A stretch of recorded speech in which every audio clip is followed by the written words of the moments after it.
now on Fast and Loud. Woo! Hot rod hunter Richard Rawlings and master mechanic Aaron Kaufman bring home the ultimate off-road truck. These things are hard to find. A 76 Ford Bronco. But this old truck's got some serious rust issues. Is it that bad? This thing was already a water when it came in here. Then the boys stumble on a hidden nest of Pontiacs that haven't seen daylight in decades. How you like that, fellas? Wow. But will they be able to swing a deal? I was thinking about 7,500. No, we couldn't do that. After last week's catastrophic loss, Richard considers taking his biggest gamble yet. I want to go big, but it'll take everything I got. Sparks fly between Sue and Aaron, Hey, I love your beard. while Richard's profits threaten to go up in flames. Whoa, whoa, whoa.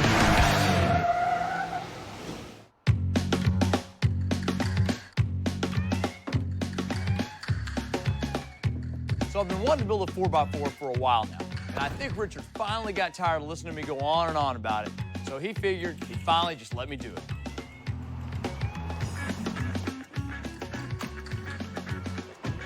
What are you mocking up?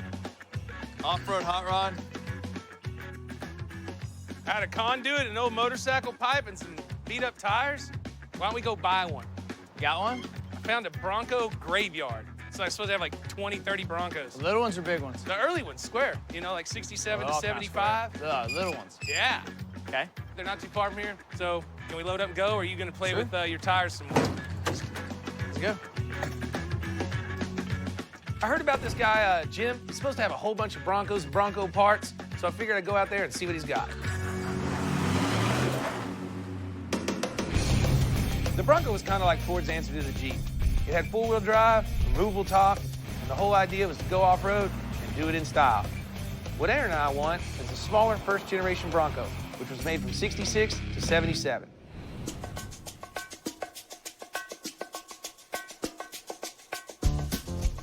I think a cool 302 Bronco, you know, little short, stubby body.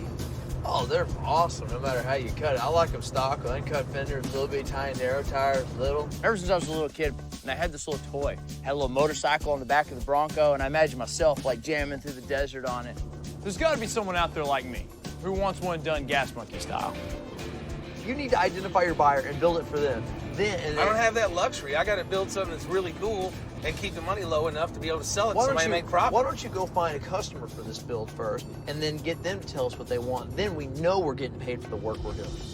I'll do that. I'm going to print some signs tomorrow and put them on telephone poles. Just put them Looking at all the for gas Bronco stations. buyer. That's right. Yeah. If we can find ourselves a good body to start with, and we can figure out what the market's like for Broncos, I think we stand a better chance of getting top dollar for this build. Yeah, I think the business model's flawed. No way, man. I'm not really a big off-road guy, but, you know, I figured it's time for Gas Monkey to do something a little bit different. And if Aaron's into this deal, I'm really into this deal. I'll crawl through hell to find this guy a Bronco. Come on, Aaron.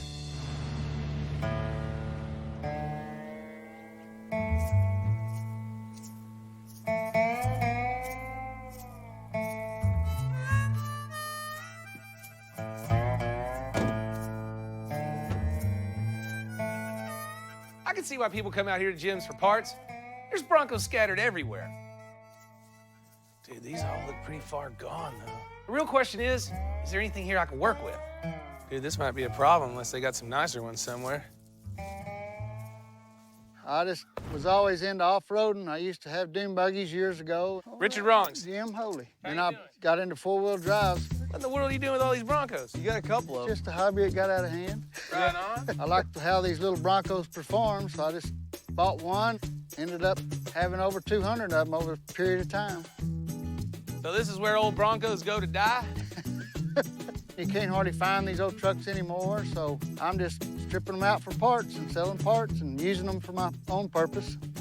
All right, where's the good stuff? I know you're hiding something good. Oh, there's 2 or 3 pretty good ones up here.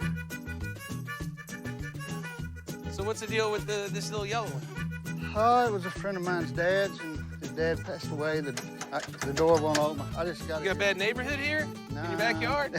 Keep everything locked? Broncos are off-road vehicles, right? So it's gonna be real hard to find one that's rust-free. Let's just try to find the cleanest one we can. What's one like this cost? I'm wanting 7 for it. Huh. That's one thing I've learned. is that when someone tells you a vehicle is rare and they have 30 of them, it might be not so rare. How much can you move on the price? I can go 65, but that's, I mean, Well, I guess that tells us how it is.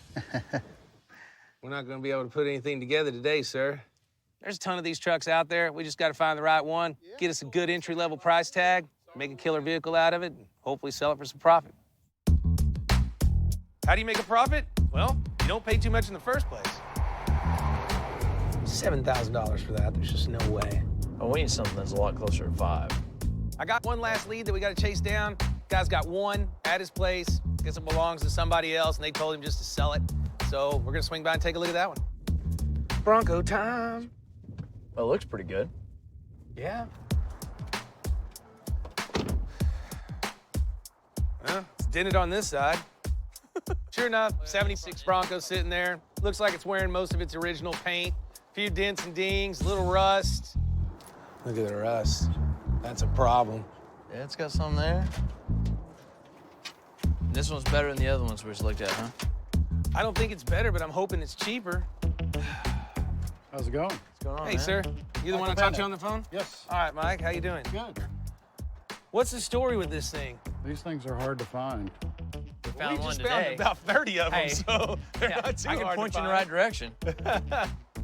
Well, the guy brought it in, and we told him what all it needed, and he wasn't interested in fixing it, so we're selling it. Already, I can tell I like this one a lot more than the yellow truck. Namely, the color, the stripe. But when you get down to it, it's got a lot of the same issues. Rust here, Aaron. The outer rocker's got some issues. Yeah, just go ahead and make it worse. We hadn't bought it yet, Aaron. Quit it up. I didn't do anything that wasn't already there. Golly, dude.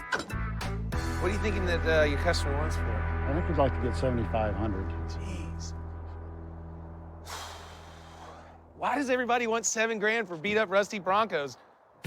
Must have been some internet thread about him being worth that or something. I need this thing, you know, around $5 grand is pretty much the limit of what I want to start with. Mike, I don't know. You think they'll do like 5,500 bucks cash? All right.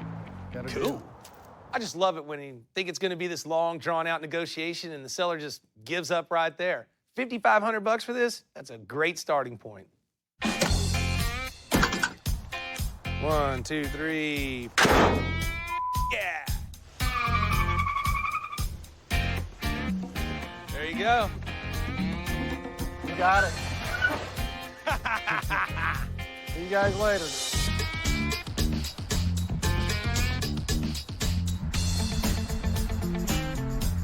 This truck is a little different for us, but I know we can turn it from a poop box into a rock and roll jammer. I think the guys at the shop are going to be really excited to see this one.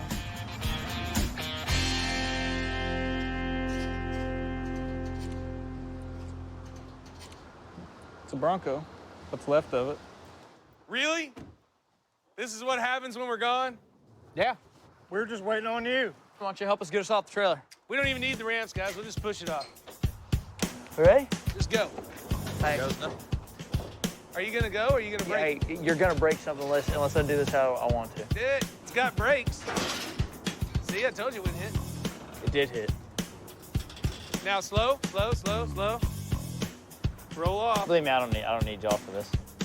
Oh, then I ain't doing anything. Bam! Good thing we didn't dent the dented bumper. Here's a Bronco, guys. This is gonna be a street vehicle, trail runner kind of truck. Drive fast, drive it like a hot rod, but tough trail truck, weekend kind of thing. Take the family out camping, go out in the desert. So I want to put 35s on it with 2 inches of lift on it. So we're gonna keep a low center of gravity with high ground clearance on it, make an absolute driver out of it. On the color, I like a period correct green. You know, we'll just pull up 75 green charts and 74 and 76 and pick one. On the inside, I was thinking just a nice, really good grade leather, like a baseball glove or something like that, and then plaid type inserts. We do a lot of Fords around here. It's right up our alley. This Bronco came out of Colorado. We're gonna give it some Texas flavor. First, we rip off the ugly ass top, fix the rust, throw on some paint. Then we're gonna put on some fresh wheels, rip out that old motor, put in something we can get in trouble with. Oh, we get in trouble even with the old one.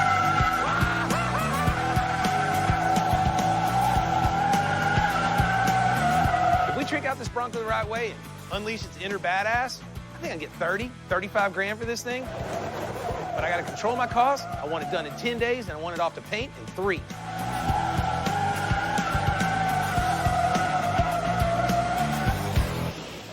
Woo!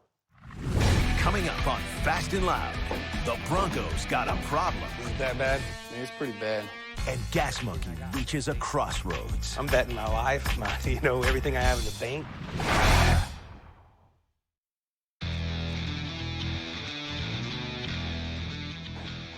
So our Bronco, right now we're tearing the body down. We're pulling the roof off and pulling both the doors off. Oh, there you go. Yeah. We're not gonna use them anymore, but there's someone out there that could, and we'll definitely use that money to offset the cost of the rest of this build. Something else that's coming off but not going back on is the bumper. The bolts are old and rusty, the front's bent, the rear's not in great shape. They're not going back on. We're gonna put some heavier, meaner, more off-road appropriate bumpers. That's what we needed. Watch your face. Really? One thing's definitely gonna speed up this process is this Bronco's roof is completely removable. We're gonna use a soft top or a bikini top, which is just from the windshield to just behind the driver. We wanna be seen in this thing. What I wanna do, y'all get done with the cage and the body mounts on it. Let's put it on the lift, yank the body straight up in the air, and then let's wheel the chassis back over so we can pluck all the drivetrain out of it. I wanna get the axles gutted, I wanna get the frame stripped down so we can send both the sandblaster. There's a lot of rust on the inner fenders. The inner fenders are what hold everything together on the front of the vehicle. As you can see, not a lot of structural support. We're gonna weld in some braces, get this thing stiff, square before we pull the body off. That way we know where everything's gotta go back. We clear the motor.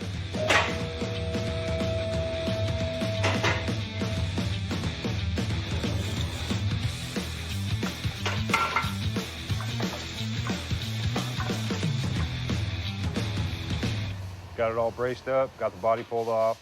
If we would have tried to pull the body off the frame in the condition it was in, there was danger of the entire front of the Bronco just falling off.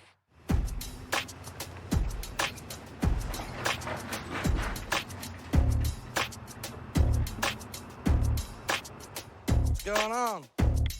I'll tell you what's going on. Somebody let me drive around with a pocket full of money. I was minding my own business, cruising down the road. The camera crew was just off, throwing the football around, drinking at the bars. They might even been asleep. And I buy an F1 pickup truck, and they weren't there to see it. The F1 is the pickup that started it all. Ford started making the F-Series back in 1948, and it's still going strong today. Hell, the truck I used to bring stuff back to the shop is an F-150. Just like the Bronco, the first generations are super collectible. No, the body looks pretty straight. I don't have hardly any rust, I don't see. I looked it over. Guy said it hadn't ran since probably 96, 95. So the number on the windshield's $5 grand. And I talked him down to $1,500. Pow! Guys, I'm telling you, we get this truck running and driving. We don't have to do too much to it, just bare bones minimum where to go around the block. This sucker will sell for $7,500 all day long. I agree. All right. Stupid hubcaps. We don't nut them. That's a fail. That's a fail. That's a fail. That's a fail. Gas Monkey Frisbees. Now you know why I never played basketball.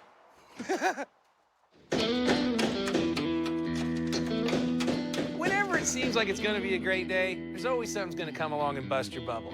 And now that we're blowing the Bronco apart, seeing how much rust there is, my bubble's bust.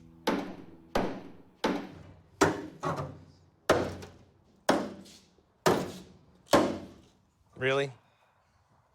Is it that bad? Yeah, I was just trying to see where it finally stops so maybe I could cut it and go from there in. It's got up underneath on the inner side of the rocker panels, too. I mean, it's pretty bad. The front floor pan here ain't even attached. I can stick my hand through it. If it was me, I'd just fix it. Sheet metal, if you want to order the pieces, order the pieces. All right, fine. So we got off to a little bit of a rusty start. But all I gotta do is get some replacement panels and we'll be back in business. It's still the right body. It's just been an eye-opening week here at Gas Monkey Garage. I mean, Aaron and I have discussed some different business models, kind of changing a few things up. Money's tight. I mean, last week, we lost our shirts when our finished Mustang got totaled. You look like you're in heavy thought. Looking at the bolts on the table. Dude, I got something bugging the out of me, and I don't know what to do about it. That Mustang thing just screwed me. We put all our nuts in one basket, you know, because we only have enough room to build one true build, you know, at a time. And we make great money when we finish them, and, you know, I get to flip a few cars, but I just don't have enough space to make more. I'm kind of thinking about getting bigger. I mean... Bigger shop? Thought I'd get your opinion on it, dude, because, I mean, I want to go big, but it'll take everything I got. It'll take, you know, I'm betting my life, you know, everything I have in the bank. I mean, right now, this thing just kind of sustains and it makes everybody a little bit of money, but it's not anything just unbelievable. I mean, I'm not going to retire next year or anything. No, I mean, car industry's like that, you know? It pays the bills, but nobody makes big money until they start doing big chores. Got to change because now I got a wrecked Mustang. That's all my eggs in one basket. If I had another big job going that, you know... So it's just kind of a, you know, cost versus return. If we go to a big shop, we're going to spend a lot of money. But if we go to a bigger shop, can we do more vehicles? Can we do better vehicles? Can we charge more per hour? Can we get the work in? But see, that's not an if and when, because if you spend more on a hope and a dream, you'll lose it. It has to be there. It has to come. We have to know that it's there before we start. So we're going to have to find the customers and the clientele to support, you know, a bigger building. This has worked so good for so long, man. I like it here. I don't think I can make the kind of money that I want to make here. Talking it out with Aaron, it just strengthened my gut feeling about this. Gas Monkey has to grow. It scares me, but it's time to do it. I just hope I don't lose my shirt in the process. Hey, Kiki, why don't you grab one of these seats for me? Okay. So Keenan and I are going to take the Bronco seats over to Sue's to get reupholstered. It's a pretty easy interior. There's no headliner, there's no carpet, there's no console. It's just the seats.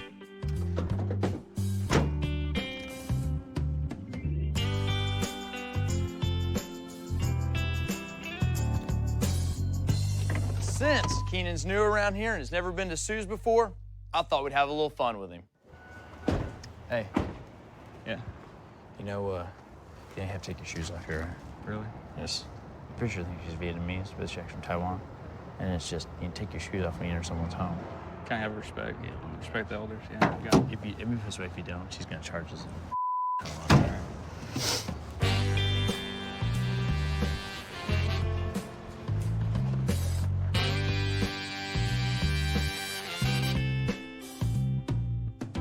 What do you want? I want you to fix this. What's makes sick you think I have to do? Can you not say hi to me when I come over? Why do you always have to yell at me? I'm not Richard. Hi, I love your beer. Thank you. So we've got a Bronco down there. First generation Bronco, you know, the little square ones? Mm-hmm. Yeah, they come over anytime they want to. They just drop all stuff. And I saw the new guy today. This is a new He blood. don't look like monkey. He got no beer. Oh, he's working on it. He's got a starter kit. Huh? I don't even know who he is. I don't know he worked with Richard or what. I don't know why they all no shoes over here. I've decided to take a new approach with Sue. Since I'm not the one that's nickel and diming her like Richard is, I don't understand why the two of us can't get along. This is vinyl, right? No, I don't want to do vinyl. This truck, it doesn't have a roof on it. I don't want to use the vinyl because it's going to sit outside all the time. The inserts, however, I want to do in plaid, like a lumberjack. You know the guys cut down trees? Aaron wanted a lumberjack. I don't know what that is. This is it. Marine. Okay, let's look at Marine collection. They want me to do crazy. That's what they do. Crazy thing. It looks like a boat, This is horrible. This feels like a Denny's booth or something. I love Aaron. He's a very nice guy. We talk, we joke. What do you do? This is a side of Sue I've never seen before. I've got to start coming here without Richard more often. Bye. Bye. Bye. I'll wear sandals next Bye, time. Aaron. Nice to see you. I love you. Love you too. I've got some good weatherproof options to show Richard. The whole lumberjack thing kind of seemed to throw her. So I'm going to have to find the plaid inserts myself and bring them to her.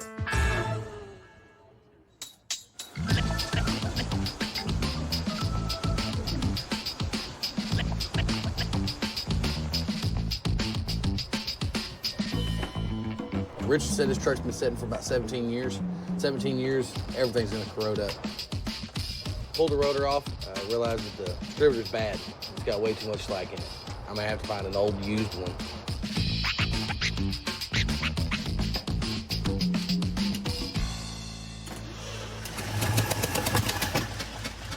Pump the throttle. Pump it. Quickest way to get an old motor fired up is usually to use carburetor cleaner. Well, I was out, so I had to use gasoline. It's kind of like CPR for an engine.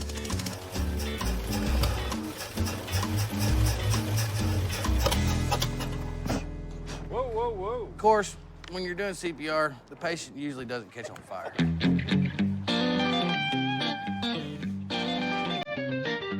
Fire!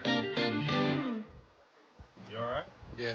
So Jordan gives me a call, says he's messing with the carburetor, and fire pops up, and he catches his hand on fire, and, you know, normally I'd be worried about that, you know, shop insurance, one of my guys getting hurt.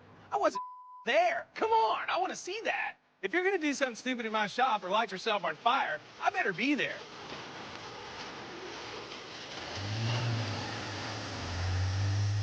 Richard banks on me trying to get this truck running and driving with spending the least amount of money as possible. Listen and run for a minute. Put a new distributor in it, got the truck to fire up, but I realized the carburetor's bad. Coming up on Fast and Loud, Richard cracks the whip. I need that thing done in a couple of days, not a week. The boys stumble onto a Pontiac gold mine. There's just one problem. Well, if we do bomb, how are we even gonna get them out?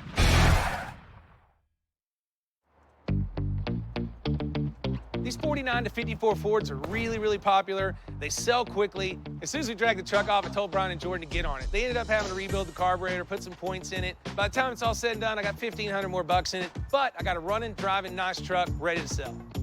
So here she is. This is the 49 you guys saw on the net. I threw the ad up on the net knowing that I still had a few things to do, but let's get the word out there. This guy calls me like 5 minutes later, says he's got to catch a plane to go back home this afternoon, and he wants to buy it. You kind of jumped the gun on me. I figured we'd have it ready to go this afternoon or so, and you guys are already here. Wow, it looks like just what I'm looking for. We've spent a lot of time looking for a good rust-free truck.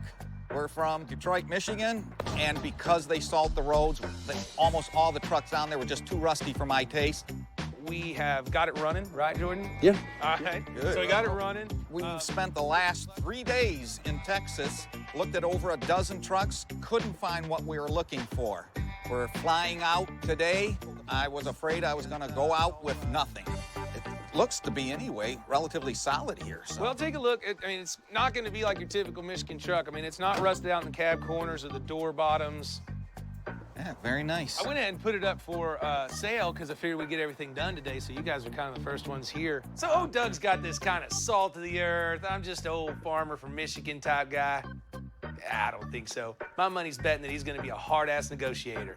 I got this truck with $1,500 bucks. I just gotta be very careful about how high I get him. But, I mean, you're looking at him, you've been driving around Texas for a couple of days, you know what you're looking at. I mean, it's a good truck. We get right down to it, Richard. What are we talking? It looks like $5,000? Like I said, I hadn't even cleaned it yet. That's what the gentleman before me wanted, and I got him down a little bit from there, but I got some money in parts and labor and, you know, buffed, running, driving clean, ready to go. I probably can get $7,500, $8,500 bucks for this truck. I'm thinking around 6,000. I can't do 6,000. I mean, I've got more than that in it. I could do probably like 75, $100. I'll ship it because I got a pretty good shipping contact and I can get a little better deal than you guys can. And well, how about we split the difference? $7 grand. $7 grand, and you ship it for me. $100 bills. All right, $7 grand. 7,000. Better be cash. Well, that's the only way you deal, right? You're from out of the state, man. I don't know. I don't know. I should be able to tell by the thickness. We settle on $7 grand with me shipping it to him. I think I can get it up there for about $700. That makes my sell price $6,300. I got a whole lot less than that in this truck, so great deal for me. He still got a fair truck at a fair price. Win-win. 68, 69, 70. That's perfect, sir. Sounds good. Thank you. Thanks, Let's go get Richard. some paperwork done. So we come to Texas, we toured it for 3 days, over 1,000 miles on a rental car, and finally, within 10 miles of our hotel, He makes a great deal with Richard. We got the truck that we always wanted. You know, I hate to admit it when Aaron's right and I'm wrong, but in this case, he's right. I'm still not wrong. I do need to start finding some buyers for these cars before we build them. I mean, hell, I ought to jump on the interweb right now and see if somebody's interested in the Bronco. I mean, I just sold the F1, but of course it was rust-free, and the Bronco's not. Richard decided that it would be more cost-effective to buy prefabricated patch panels for the Bronco versus trying to fabricate our own. However, there are times where a patch panel isn't available, so what I've had to do was cut out some of the rust in the existing bed floor, fabricate a piece, replicate the body panel, weld it in, mold it, make it look like it never happened. A restoration project of this magnitude with this much rust would take the average guy in his garage a year, year and a half to replace all the rust and make all these panels right again.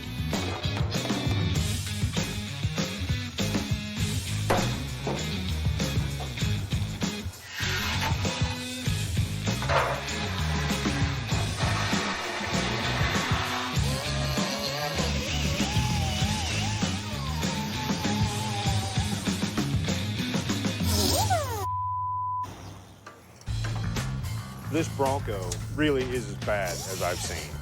There's literally not a panel on this Bronco that we are not gonna have to touch or fix. The rust has just killed our time frame. Richard wanted this body off to paint yesterday. I've still got 3 or 4 days worth of rust to fix.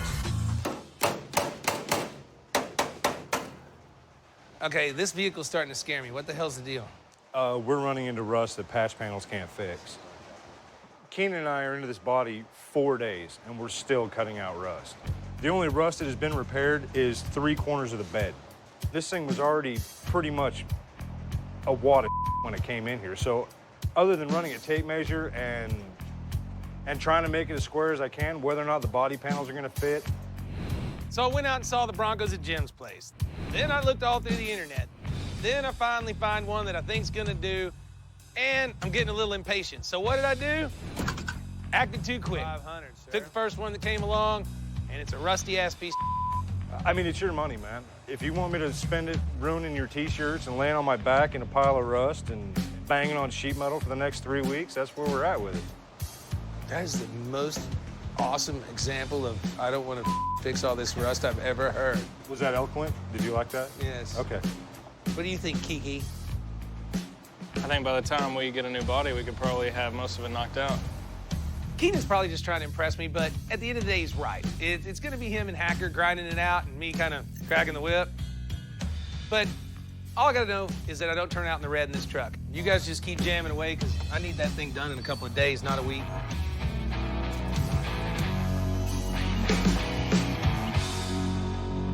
So at the snail's pace that the Bronco's moving, I can already start feeling it in my wallet. And when that happens, there's only one thing I can do. Beat the pavements and start trying to find something I can make some money on. This morning, I just got a beat on a estate sale going down right outside downtown Dallas. And a gentleman passed away. He doesn't have any kids. I talked to the nieces and nephews, and they're settling the estate. And they got a couple of cars that have been in the family for over 55 years. What's going on back? You just never know what's in the garage next door. The estate sales are pretty cool because it gives me an opportunity to buy both cars in one spot, hopefully get a little better deal on it than if I'd have bought each one at a different spot. Hey, guys. Oh, hey, guys. How you doing? Hey, fun. Good. You must be, I'm Mark. Mark, Richard Rawlings. Good to meet you, it's Dave. Right on. How you guys doing?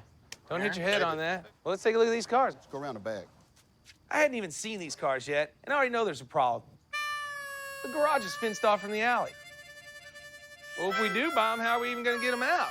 Well, you know, the funny story about this fence is my uncle put it up to stop the graffiti writing on the back of the garage. And, of course, that was also one of the reasons he stopped driving them. I can see how that would work. Yeah, that kind of makes it tough to get them out on the road. Cool. But anyway, yeah, let's go ahead and open this dude up. One of the cool things for me about coming on these little adventures to find old cars is the fact that you don't believe they still exist in the back of someone's little house and little garage. It's an old wooden headed door, man. Now, there they are. They've been sitting a while. We found just that. 2 classic Pontiacs that look like they haven't been driven in years. We got a board or something? There you go. Yeah, we like that. This is the 55. It's a beautiful old car when it was cleaned up. The first car was a 55 Chieftain. Back in 1955, the Chieftain was making all kinds of noise because it was the first Pontiac to boast overhead valve V8 engine. Heck, Pontiac didn't even sell a 6-cylinder again until the gas crunch in the 70s. Your uncle bought this new. Well, actually, my grandmother did. They bought them both up in West Virginia. My grandparents were coal miners. Moved down here in 58, I believe it was. 55 was really my grandmother's car. You could barely see her over the steering wheel, you know, looking out like that. So we're checking out the 55. I think it looks great from the outside. It's got good eyeball appeal. Oh, there you go.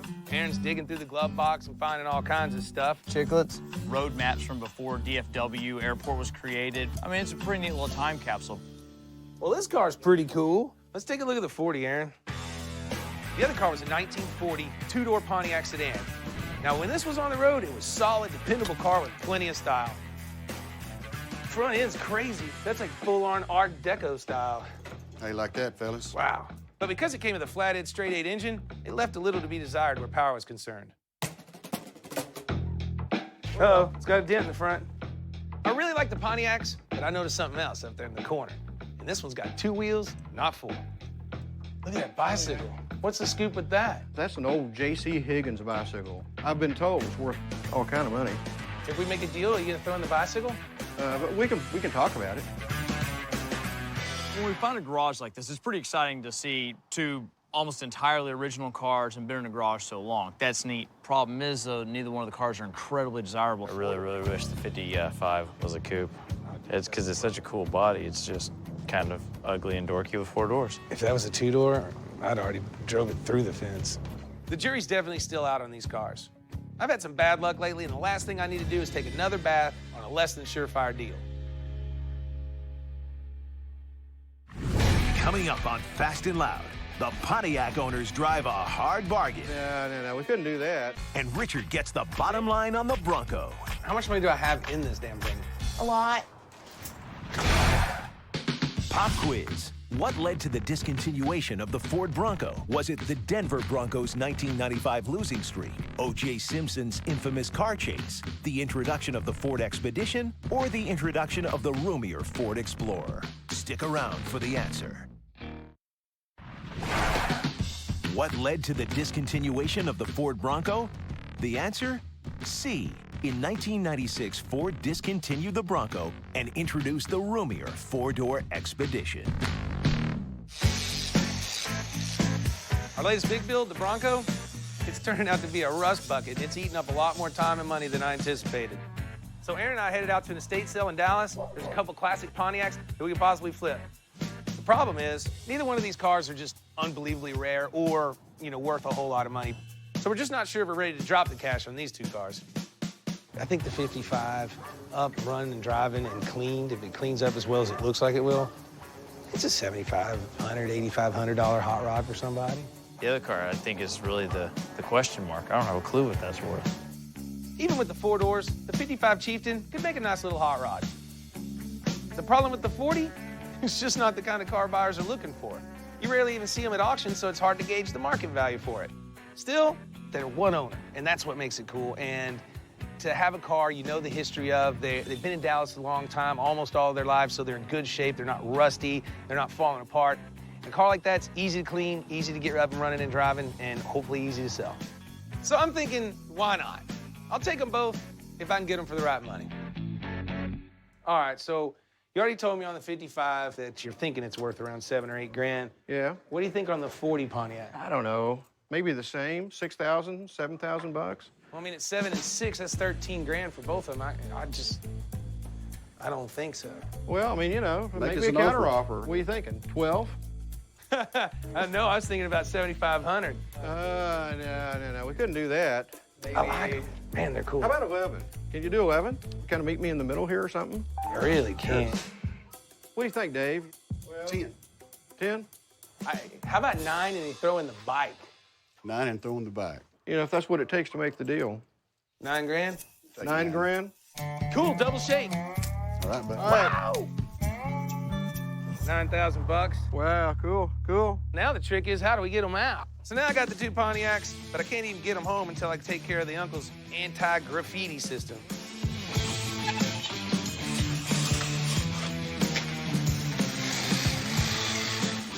Perfection. Now I just got to get this winch to help me break those cars out of their 20-year prison cell. Get them out here in the light of day and see what they look like. Ready? Moving the trailer, Aaron. What? It's moving the trailer more than anything. So the fence, not a problem at all. 55 Pontiac, that's one heavy pig. And the tires are flat. This is a problem. Moving it completely sideways. Want to try the 40? No, we can't make that corner. I'm gonna have to get a snatch truck out here. We tried to pull them out, just didn't work. Probably the brakes are locked up too. So I called a friend of mine that's got a tow company, get them out here tomorrow. It's odd for me today because I already dealed out $9 grand. I don't have any cars, I'm leaving with an empty trailer. So, you know, hopefully these cars will be here tomorrow when I get back. But hey, I'm not leaving empty-handed. Got something to show for that cash. Freaking super rad. Basket up front. Oh yeah, I'm gonna look good riding that, dude. You don't even know how to ride a bicycle. Oh, I know how to ride a bicycle. Richard bought it, and he thinks it's his, but he can't ride a bike, and he's probably not gonna fix it. So I think I probably inherited this bicycle, which is good for me. I got that bicycle for Aaron.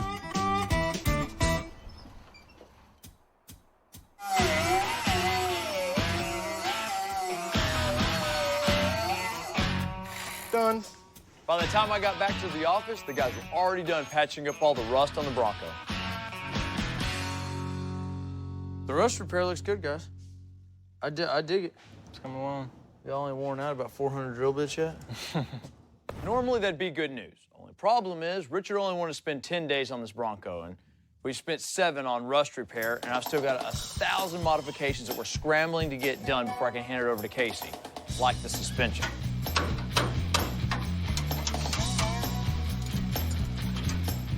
Right now, we're mocking up the rear suspension to make sure the tires will clear the body at full compression so they don't jump up and grab the body and tear a bunch of stuff up. This Bronco uses a leaf spring style rear suspension. What I'm doing is disassembling the spring pack so that we can simply use the main leaf. If we tried to jack up the Bronco and compress the suspension with all of these leaves in place, it would simply lift up the vehicle instead of compressing the spring. All right, what's next? At this point, I don't even want to know what these guys are doing. I don't even want to go in the garage and see it because I know it's just going to drive me crazy. I mean, 7 days on rust? Stupid. Please tell me you're doing something interesting. Who? You. Why are you bothering me? Because basically I have nothing else to do. My Bronco's not done. How much money do I have in this damn thing? A lot. They ordered a bunch of crap. Pages and pages of things. Do you want the big numbers or the small I don't want any of it. I want to go now. I came in here to try to relax, and you just Get pissed out. me off. Bye. I'm leaving. All right, I'm out of here. You're an ass. I hate him. Where's my Bronco, guys? You done yet? I mean, really, come on. Coming up on Fast and Loud, Richard gets some attitude on the Pontiac. I noticed it's got too many doors. And Casey finally gets his hands on the Bronco body. Woo! We got 56 inches outside to outside. Okay. You write that down. You writing this down? Yeah. You look like you're drawing. No, I'm writing it down. Okay. Our tubing finally showed up for the roll cage for the Bronco. I'm gonna start bending up some front hoops, back hoops, and start putting the cage in the truck. Whoa, whoa, whoa. Nice catch. I'll try. So Hacker and Kiki have spent a week patching up this rusted out body of the Bronco. We're trying to push through the final modifications so we can get this thing off the paint before Richard blows a gasket. What do you think? Looks great. Anyone in this business knows there's an inherent risk anytime you take a car apart. You never know how much work it's gonna need until you get into it. Gotta admit, I feel like I'm on the hook for this one. The only reason Richard bought a Bronco was because I was jonesing for an off-road hot rod. Guess the only thing we can do now is keep pushing with all cylinders firing. One of the ways we're updating the look on it is take it from short and squatty to tall and mean by putting bigger wheels and tires on it and giving it an aggressive stance. Ready to do this flare situation? Yeah, we got the front pretty much laid out. Make those wheels pop, we're gonna put fender flares on it. Rock and roll? Yeah, let's get after it, guys. Cool.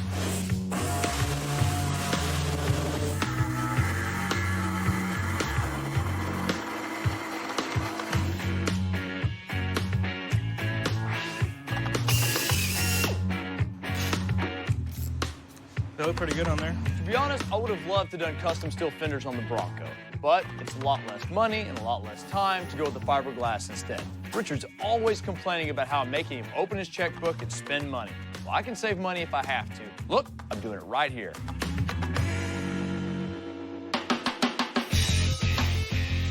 It's like Christmas time at Gas Monkey. Every day we get a new car. Bring the ass in a little more this way. That's good. So yesterday I bought 2 Pontiacs out of an estate sale, but I had no luck getting them out of the tiny garage. But at least I got a tow truck over to pick up the 55 Chieftain. Hey, why don't you guys get off your lazy asses and come take a look at the new toy? What do you think all that beeping was? Your old lady backing up? Easy. I know the guys are rushing to get the Bronco off the paint, but I got to do what I can to get some money rolling in pronto.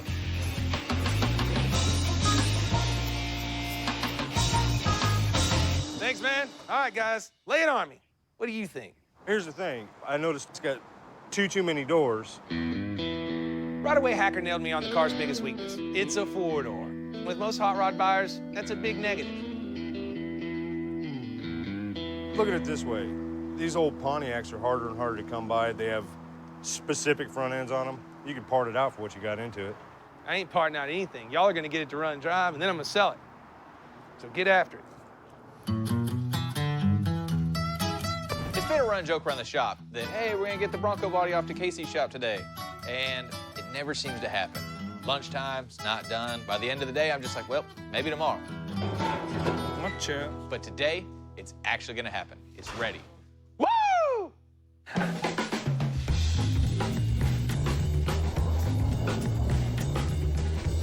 little heavier than that. Somebody had the frame, taking the frame too? Yep. Wasn't thinking on that one. One of y'all's coming off the side of the truck. Downward motion. Get your fingers out of there. I'm good.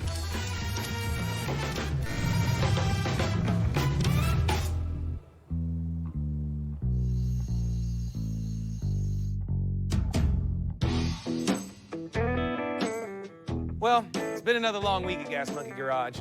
We don't have much to show for it. I pulled the trigger a little too soon on the Bronco, ended up with more rust than metal. You know, once again, we find ourselves in a build that's taking 3 times as long as we said it should. You know what that means out there in TV land? 2 episodes. So tune in next week. Will we sell the Bronco? Will we make any money? And don't forget about the Pontiacs, but you're going to be able to sell them. And what about the bike? So don't forget, tune in next week. Right now, though, still got my beer assistant. Things are good. It's good times in the neighborhood. Wait a second, did we lose the beer assistant? Because I don't have a beer. You know what Confucius say? Gas monkey gonna grow, gas monkey gotta blow the money. So it's all going. I don't know, what's happening? Is it a tornado?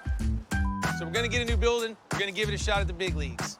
Hopefully we make it. If we don't, hopefully Phipps will let me come back here and continue to do what I've been doing. Because this is working out too. Why am I growing? Why am I spending all this money? Why do I have all these employees? I need a beer. Now on Fast and Loud. Holy did Christmas come early this year? Hot rod hunter Richard Rawlings and master mechanic Aaron Kaufman set out over a week ago to find Aaron a 4x4 to build. But ended up with a 76 Ford Bronco that was more rust than metal. Really? Already behind schedule and his budget busted. How much money do I have in this damn thing? A lot. Richard played with fire and successfully flipped a 36 F1 Ford truck. Wow. But then he emptied his wallet on a pair of Pontiacs along with a vintage two-wheeler that had little prospect for a quick sale. Oh yeah, I'm gonna look good riding that, dude. But he didn't back down. Instead, he considered an even riskier move. I'm kind of thinking about getting bigger. Bigger shop? Now, as the shop struggles to finish the Bronco without breaking the bank, That. Richard can't afford to have anyone fall down on the job. Really? And even puts his own Shelby Mustang on the block to raise more cash. Can't take the loss. I can't take the loss. Richard's feet are to the fire as he gets closer to the biggest move of his life. How much is it? $6,500 a month. Come on. That could cost him everything. I'm about to puke. It's freaking me out.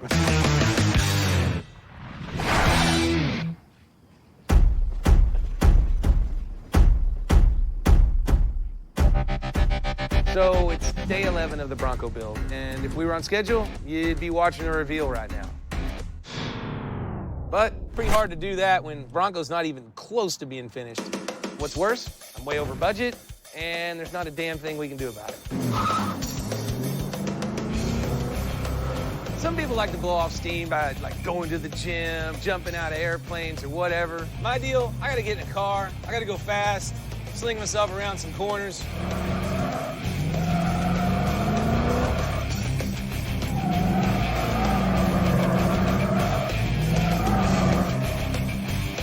You know, the big build is the lifeblood of Gas Monkey Garage, and right now that's the Bronco.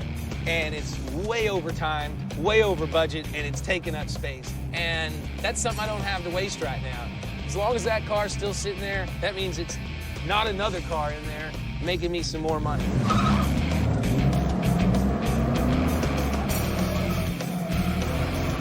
A lot of people tell me, oh, this car thing's easy. You know, you buy a car, make some money, buy another one. Well, sometimes it just sucks.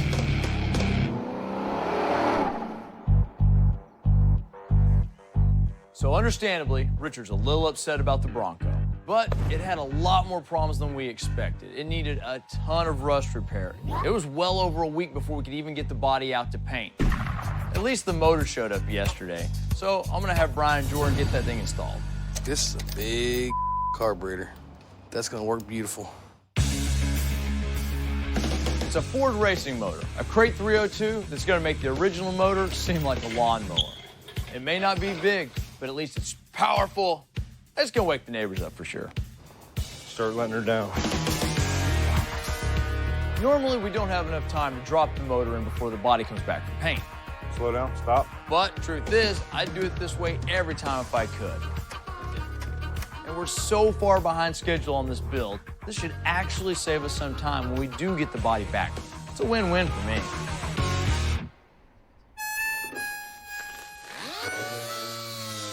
Everyone's under the gun on this one. Keenan and I have been working through the night on the Bronco. Today, we're hoping to finish the bodywork, finesse it, prime it, get the hood stripped, and get the hood and primer also. We just got the dash back, kind of smooth it all out, fixed all the holes that Brian welded up. Hopefully we'll get these parts primed tonight. We're really feeling the heat on this one, but you can't expect a quick turnaround when you're dealing with this level of rust repair. Heck, it took them 10 days to do the rust repair on it. They're just lucky it's not gonna take me 10 days to smooth it out.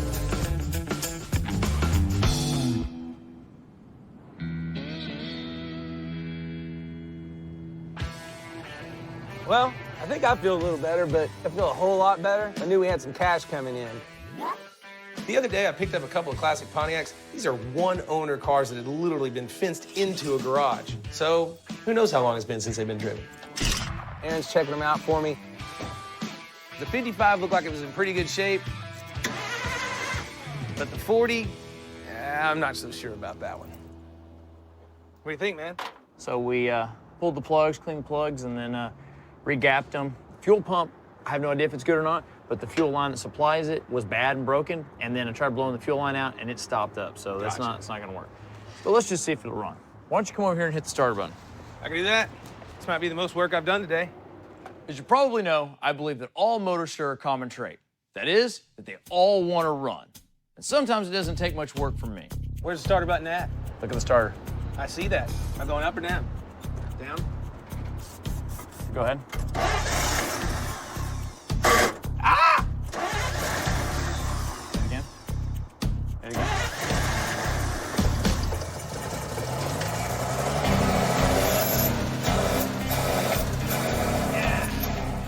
Like I said, motors just want to run. That is so wild, man. The car sits that long. That is just the killer. Perfect. So the motor's running, and that's great news for Gas Monkey, because nobody wants to buy a car that can't even make it out of the driveway. But the story doesn't end there. It needs fender work on it, needs tires, needs brakes. The electrical system is incredibly eat up. It's a fire hazard. I just say just kick it on down the curb. Don't you think that's best? True. It's not a very desirable car, so we'll see if we can find someone that wants it. Cool. I'll get them over here to wash it up, and we'll get it sold. Make $1 or $2. I didn't expect either of these Pontiacs to make big money, but I'm gonna try to make some cash off them anyways. You know, I'll stick them on the old interweb and see what happens. If I don't make some cash quick, I might have to sell off one of my guys. Come to think of it, the old interweb's good for that, too.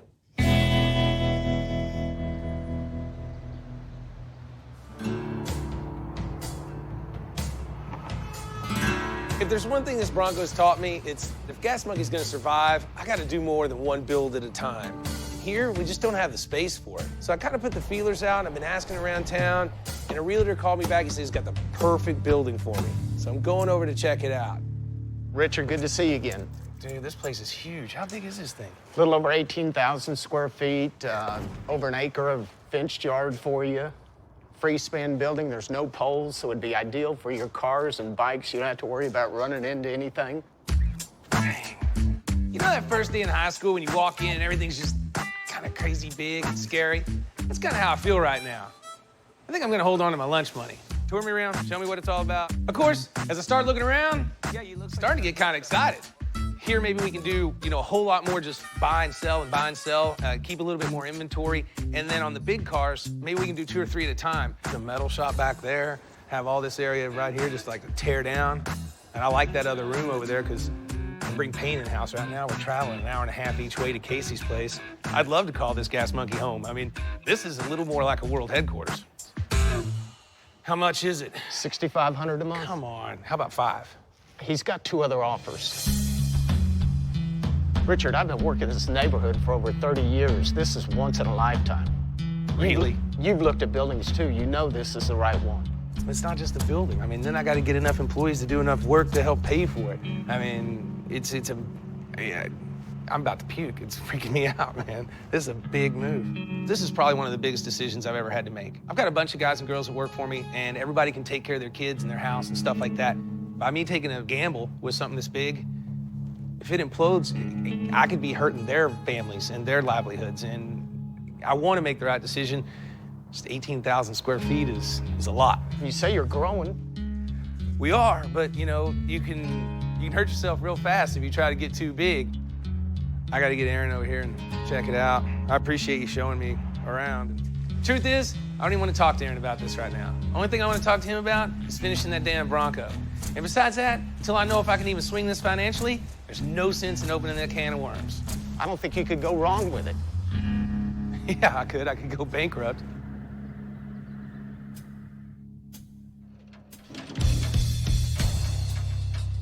Me and Keenan finished prepping the Bronco body for paint last night.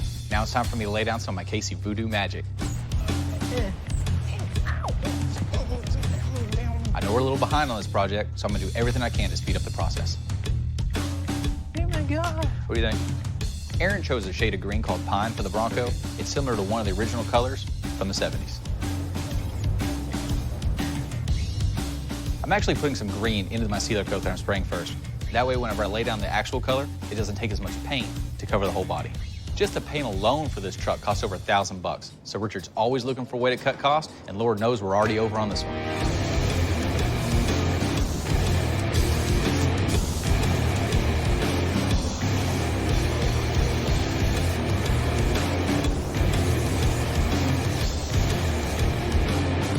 Now that the sealer coat's down, it's time for the real deal. This Bronco's about to turn into the Forest Ranger truck that Aaron had in his head.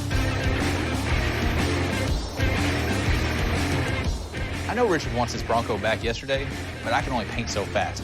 Each coat has to dry properly, or we're gonna get cracks in the paint. And if that happens, it's gonna be my ass. Sorry, Richard. Sometimes, you just gotta sit back and watch the paint dry. Coming up on Fast and Loud. Woo! Richard strikes out with Sue on her birthday. So we brought you a present. The present is tablecloth. Wow!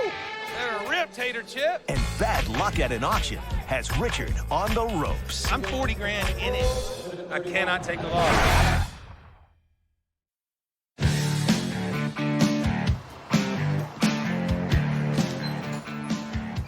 How's it going, guys? Aaron and the guys are finally making progress on the Bronco. But meanwhile, I've got another project. This thing could be a gold mine. Now, I got to get a guy on this. And Keenan's the only free guy. Just don't know if he can handle the pressure. This is going to be his first big build. Kiki! What do you got here? This is your next project. Oh, yeah? Yep. All right. Dude, this is a JC Higgins. It's almost 60 years old, and it was real popular back in the 50s. I looked online. This thing could be worth $0, or it could be worth $400 or $500. So I want you to at least get it up and running. I want tubes. I want to save these tires if we can. What about that? A huge crack right there. It's not going to matter with a tube. It's your safety, not mine. My safety? Come on, man. No, seriously, find me a seat. I'm going to give you about 15 minutes to do this. I want to ride this down to Sue's and check on my interior. All right. Guess I gotta work.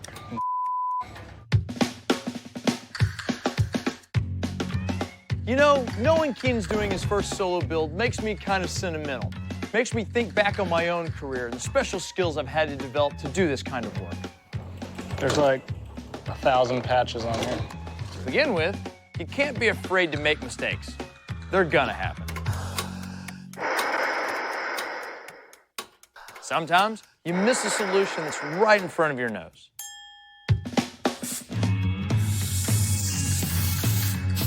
It helps a lot if you're resourceful, a risk taker. But remember, if you can't fix a problem one way, don't waste too much time. Try another way.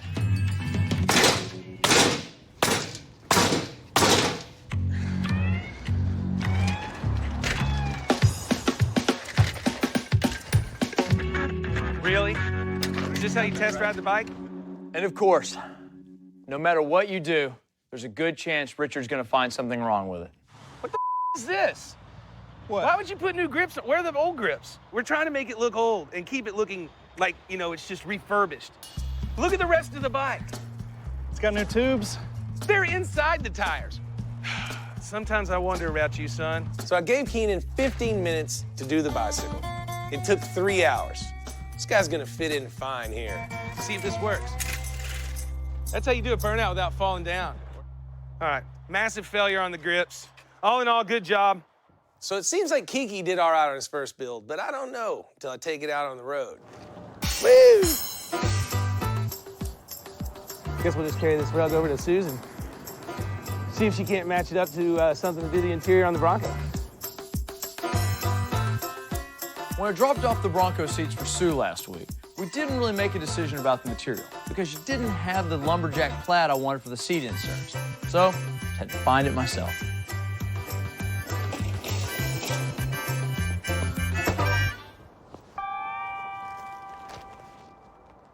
Hey, Sue. Hi. What you got for me? We heard it was your birthday. Yeah, So we brought you a present. Oh, Finally got something for you. present. Rachel remember my birthday. He brought me a present. You know, we were having a hard What time is finding it? the material for the outside edges.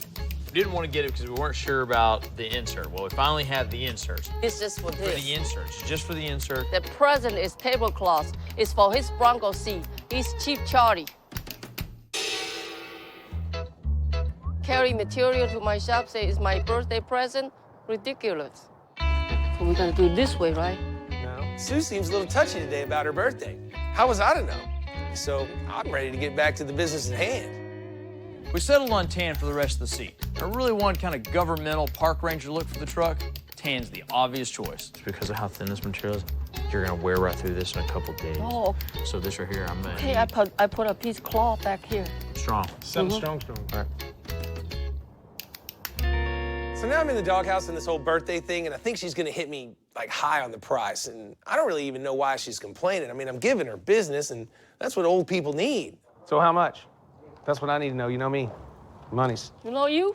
I know you. Cheap Charlie. Cheap Charlie. Cheap Richard. No Charlie. Cheap. Cheap is not because present. He cheap because he argue with me about price all the time. Let me figure it out. Let me see. Oh, it's gonna be one of those, huh? Keep me guessing. Okay. Price $800. So as it turns out, I was the one getting the present today. Sue's quote was exactly where I needed it to be. And you know what? You don't look a gift horse in the karate chopper.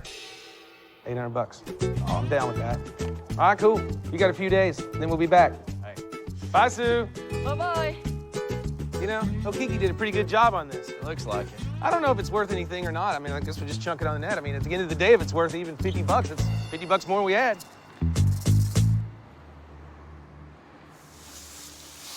Hey, what's going on?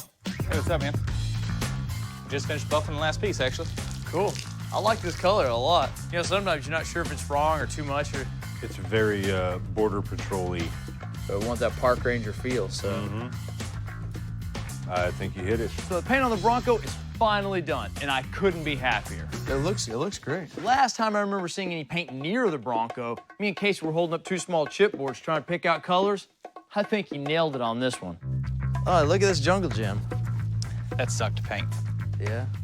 Now that all the pieces are nice and shiny, it's time to put this Tonka toy back together. Since the body's so thin in the middle, I was concerned that we could actually flex it and damage it during transport. Are you okay? You got a wrench? Fingers. So we're gonna mount it on the chassis here just to be safe. Right about in there, Summers. Yeah.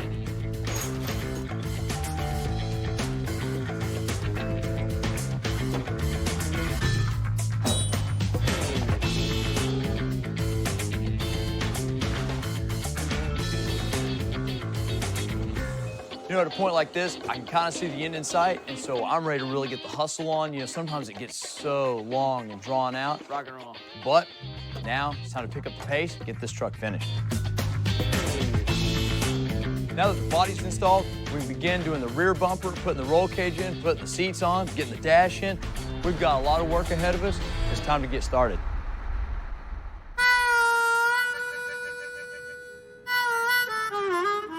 So the good news, Bronco is finally heading back to the shop. Bad news, it's still not ready. It's days away from being ready. So while the shop does what they do, I'm gonna do what I do, which is go out and make some cash. Unfortunately, to do that, I'm gonna have to auction off one of my favorite cars, a 36 3-window Ford. I love these cars. They were really popular back in the day, and they're really popular today. They had some cool styling cues. So when I found this one last summer, I snapped it right up. It was already concourse restored. It's probably one of the best 36 3-windows on the planet. It is absolutely perfect. And I wanted to keep it for myself, but things are going on at the shop, the big build. I got to get some cash rolling in, so I decided I'd cut it loose. I got it at a steal. I literally got this car for 36 grand plus the juice. That's 40,000 bucks I got in this car. Hopefully it makes some money. The car should be worth around 60 here. Wow! Let her rip, Tater Chip. Ladies and gentlemen, from the world-famous Gas Monkey Garage Collection. And we'll give it about 50,000. Start the video. Let's go, guys! $50,000, 50. $50,000, 50. Just started. How much? I got 10. 10's a bid. Now 15's gonna be there. Gonna get 10 bid. 15,000, 10, 15 better. 9 bid. 15,000. Give me 20,000. So the bidding starts. Hands start flying. Good job, Bill. 20's a bid. Now 25. 25 better there. Now 30. Now 30. 27. 5 better. Good job. 28,000. Think of that. The bids are going up. Just not nearly enough for this car.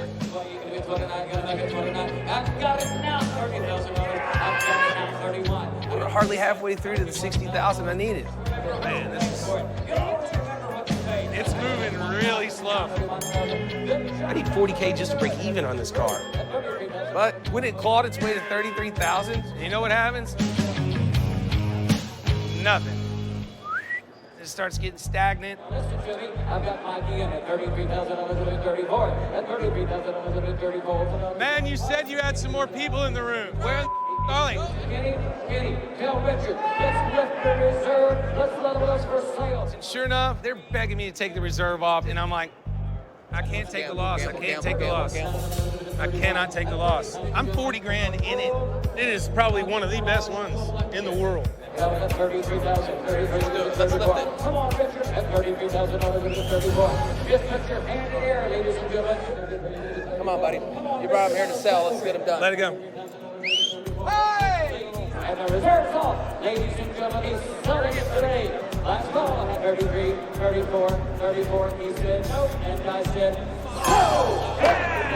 Give him a big round of applause, ladies and gentlemen. He's on forward today. All right, brother. We'll make it up for the next one.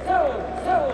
He won the Gas Monkey Garage Automobile at $23,000. So I sold the car for 33,000 bucks. So I just lost $7,000. Oh well, easy come, easy go. Well, Nice car. He stole it. But I did free up the money for the shop. Sometimes money in the hand is worth a whole lot more than whatever you get in a bush. I don't even know what that whole deal is about, but in the hands part I know. I know in the hand. Coming up. You don't freaking dare Richard Rawlings to do something. I'll do it. More trouble at the auction. That car's worth way more than 50 grand. No way. Going hot, gentlemen. What's that? And the Bronco build hits another setback. The old Gas Monkey cash flow right now is a little tight. I'm at the leak auction and I just took a $7,000 loss on my 36 Ford 3-window so I could free up cash for the shop. But I wasn't ready to give up. I mean, I can make money on this stuff. This is what I do. A lot of people here. Big money, too. They're spending money. I'm hanging out with my friend Dennis, and it dawns on me. I got another car right here that could pull in a boatload of cash. The car I drove here, my 68 Shelby. Beautiful. Not only is it a smoking hot Shelby, which is cool enough any day of the week, this is truly a one-of-a-kind car. It's a replica of the Shelby they used in the remake of the Thomas Crown Affair. But unlike the one in the movie, my car can actually drive in the real world, and it really tears up the road. It's one of my absolute favorite cars, and I've always said I'll never part with it, but the thought of all this money floating around in this room, making it tempting. I wouldn't sell it for a penny less than 75 grand. Run it across the block. I dare you. I dare you to sell it. And then Dennis decides to get all ballsy and goes, why don't you be a gas monkey? Why don't you do that? And I'm like, all right, fine. You know, let's see what happens. No way, man. You don't freaking dare Richard Rawlings to do something. I'll do it.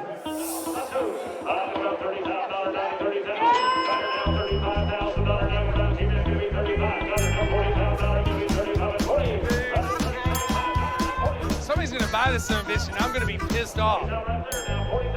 So the bids are going up, and I'm not really sweating it. I hung a big reserve on it, 75,000 bucks, and we're nowhere near that number.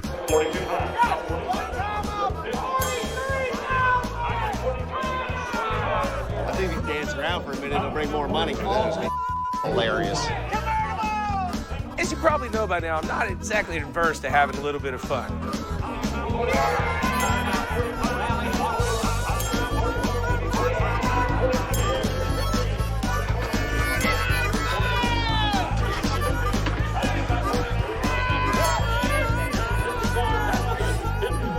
So there I was, dancing for my dinner again. But it didn't do much good. When the bid reached 50K, sure enough, Gas Monkey luck stalled out again. Let's do it. Take the reserve off and let us sell it. Of course, the lead guys are starting to try to work me. Take the reserve off and sell the car. Saying, like, take the reserve, take the reserve. Let's do it. And I know what they want. They just want to sell. But there's only so far I'm willing to go with this one. I mean, this is my car. I mean, like, mine. You know, wine, women, song, they all come and go. But this car, it's always been there for me. How could any decent man let it go for chump change? I'm not doing it. No way. I'm not taking the reserve off. I'll keep it. I'll keep it, man. I'm not gonna let this thing go. Sure, 50K would come in handy right now, but I'm not so freaking desperate that I'm just gonna give away my car. And here's the deal. That car's worth way more than 50 grand to me. I'm not gonna cut it loose for that. Let's go to the bar. All right, I'm in. I need a beer. Looks like Gas Monkey's just gonna have to make money the old-fashioned way. Finish the build, and sell the car. Or sell ourselves. What's up, ladies? What's up?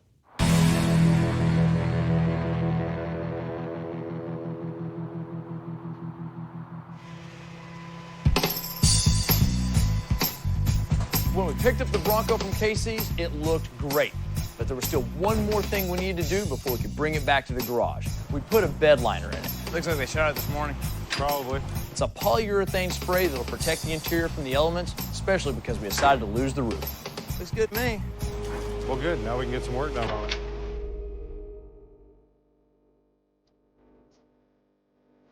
Now we gotta install the roll bar. Absolute necessity. Because if you flip this car while you're doing donuts in the desert somewhere, you're gonna want something between your head and the ground.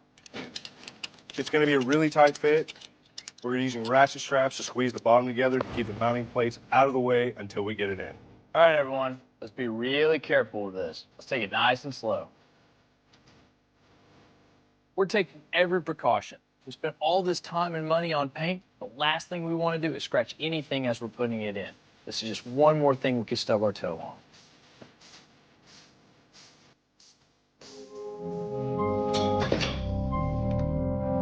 Once the cage is in position, we'll loosen up the ratchet straps. Voila, fit like a freaking glove. See if we can get some of those bolts put in. Probably have to put some spacers in the back of that. Sweetness. Oh, yeah, Yeah. for sure. That's right. Are we digging it? We don't have an option. Come on, man. Don't say that. I like it. Yeah, it looks pretty sharp. So I get back to the shop, and there's the Bronco, shining like a diamond in a goat's ass. And that's great, because I've been talking this thing up all around town, and I got a guy that I think's interesting. I got a guy I've been talking to about buying it, and I think he's gonna dig it. And this guy could definitely put this Bronco to good use. He's got a restaurant chain. He's got like 36, 37 restaurants, and he's got a bunch of good-looking chicks. He's thinking he'd throw his girls in here that work for him, and when he opens a new restaurant in a new area, you know, he sends them out there with this to kind of go recruit and do things like that. So he was thinking about doing something like this. Like a harem? Maybe. If I find a dude with a harem, I'm probably not coming back. Probably just gonna hang out with him. See if Be you a can borrow professional some. harem friend, dude. I don't know. Get him over no here. top on it. It's a perfect vehicle for that kind of Same way I like girls. No top on topless. them. That's right. Agreed. And sunburn. Yeah.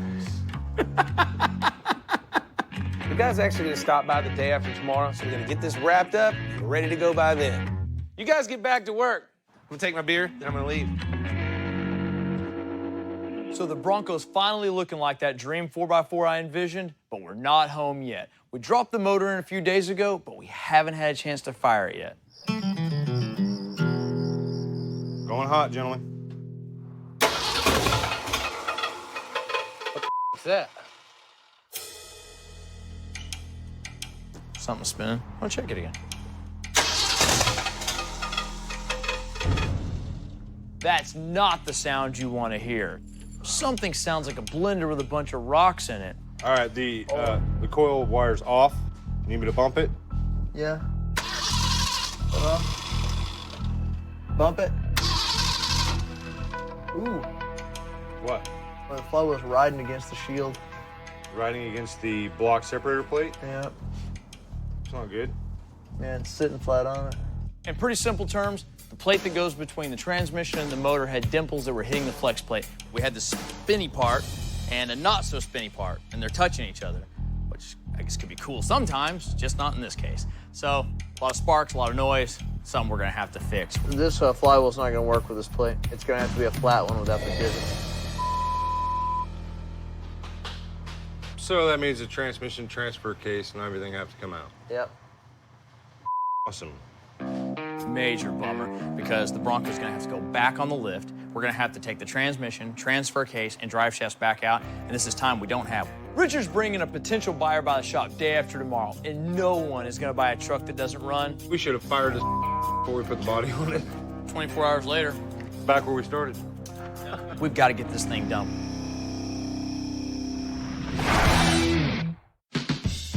Which one of these options was available with a Ford Bronco when it was first produced? Was it A, automatic transmission, B, a post hole digger, C, power steering, D, a cassette player? Stick around for the answer. Which one of these options was available with a Ford Bronco when it was first produced? The answer is B. A post hole digger was one of the many options that could be added to the first Broncos. Other interesting options included a snowplow, a winch, and a sprayer. It's been almost 24 hours since we figured out what was causing the horrible noise in the Bronco. We spent almost all day tearing the transmission out so we could fix it. The flex plate was actually rubbing on the block separator plate, as you can see by the nice groove there. The fix was actually pretty simple. All we had to do was cut out some indentations in the block separator plate so that we had the clearance we needed. It's not going to harm the part in any way. It simply spaces the transmission out. Now we get to put it all back together. Hopefully we don't have any more weird noises. The buyer's coming to look at the Bronco tomorrow. No more excuses. The truck has to be done.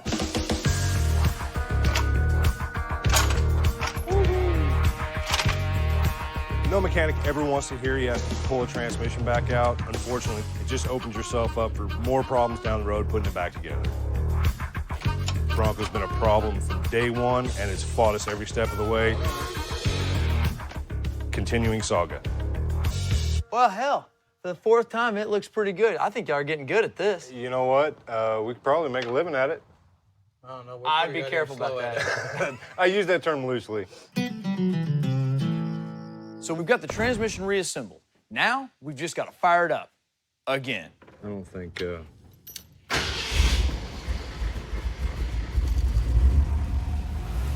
That's how an engine's supposed to sound. Perfect. Chased out all the gremlins, and that 302 is banging like a beast. I just love it whenever a problem gets worked out without Richard having to hear about it. We've got one last thing to do before we call it a night. We're gonna get the seats in.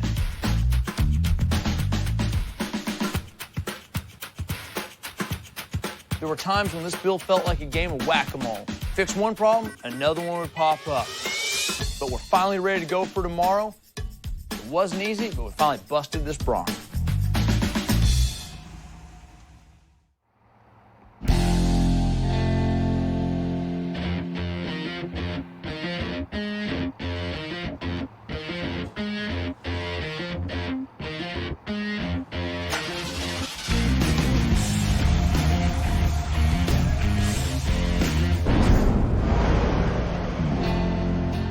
When Aaron said he wanted to build a 4x4, being a Ford guy at heart, I thought we'd build a Bronco.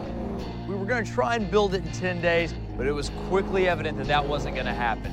We hadn't done a Bronco before, and one of the things we'd come to find out is that finding a really good body is incredibly difficult. All the rust repair ate up a ton of our build time. Well, as always, we won. We came out on top. We're out here today in our Bronco. I got a little over budget on this one, but I know we turned out a better truck than we even planned in the first place. This truck is awesome.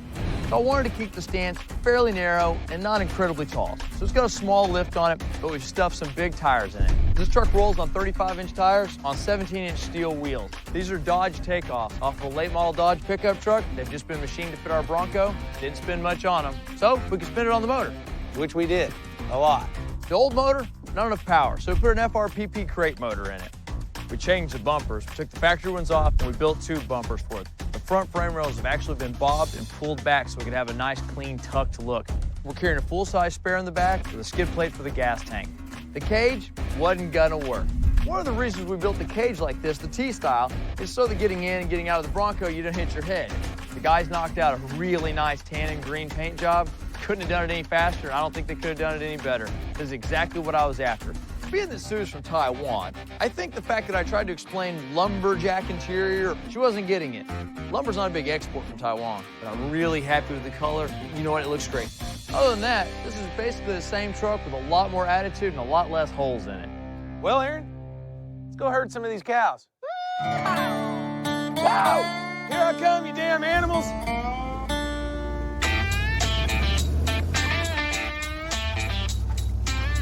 So when I was a little kid, I had a little die-cast Bronco. I always thought it was just about the coolest thing. I missed the little toy, now I've got a big one.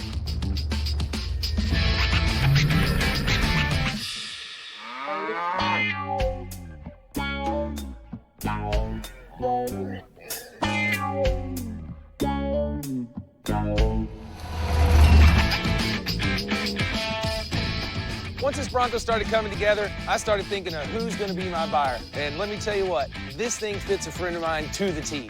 So he's gonna come out and take a look, and I'm damn sure I'm gonna get in his wallet on this one. Coming up on Fast and Loud. A potential buyer for the Bronco brings extra ammunition to the bargaining table. What do you think, Aaron? Whatever he says, do it. I know your tactic now. Hey, Sue. Hi. I like that a lot. Looks real good. You know, I told you I was looking for, kind of a lumberjack kind of feel. Yeah, I think you nailed it.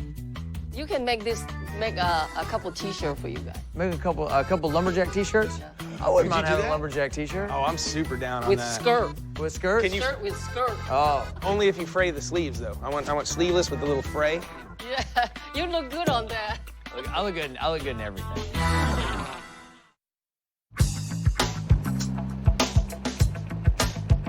So the Bronco's finally finished and it looks great.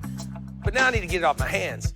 I dropped $40K into this rust bucket trying to turn it into Aaron's dream 4x4. And I don't want to let it go for less than $55,000. I got a favorite place I go eat here in Dallas, and I know the owner. He's a pretty good business guy, and I pitched him on the car. It's perfect for his business, and got him coming over to take a look at it. I've been telling you about this Bronco for a while. Of course, when this guy shows up, he's usually not alone. This is what Gas Monkey does Bronco style. Wow. You like that? Love it. Are you kidding? Holy did Christmas come early this year? Oh, yeah. Brought some girls over. They're going to help me make a decision. My name's Randy. I'm the founder and CEO of the Mountain Theme Sports Bar with an all-female staff. Richard hangs out in the restaurant. He brings the rest of the Gas Monkeys over there. And I'm not going to lie, they've been a nuisance at a time or two. I've walked a few checks, but we know where they live. What we did with this one, took it all the way down to the frame, brought it all the way back up. We got rid of the doors, got rid of the top. Richard's been talking about the Bronco, you know, when they come in. And I mean, that's my favorite vehicle in the whole world. When I saw the details and the little touches they thought of, especially that buffalo plaid insert on the seat covers, God, that was awesome. You know, I know where they got the idea.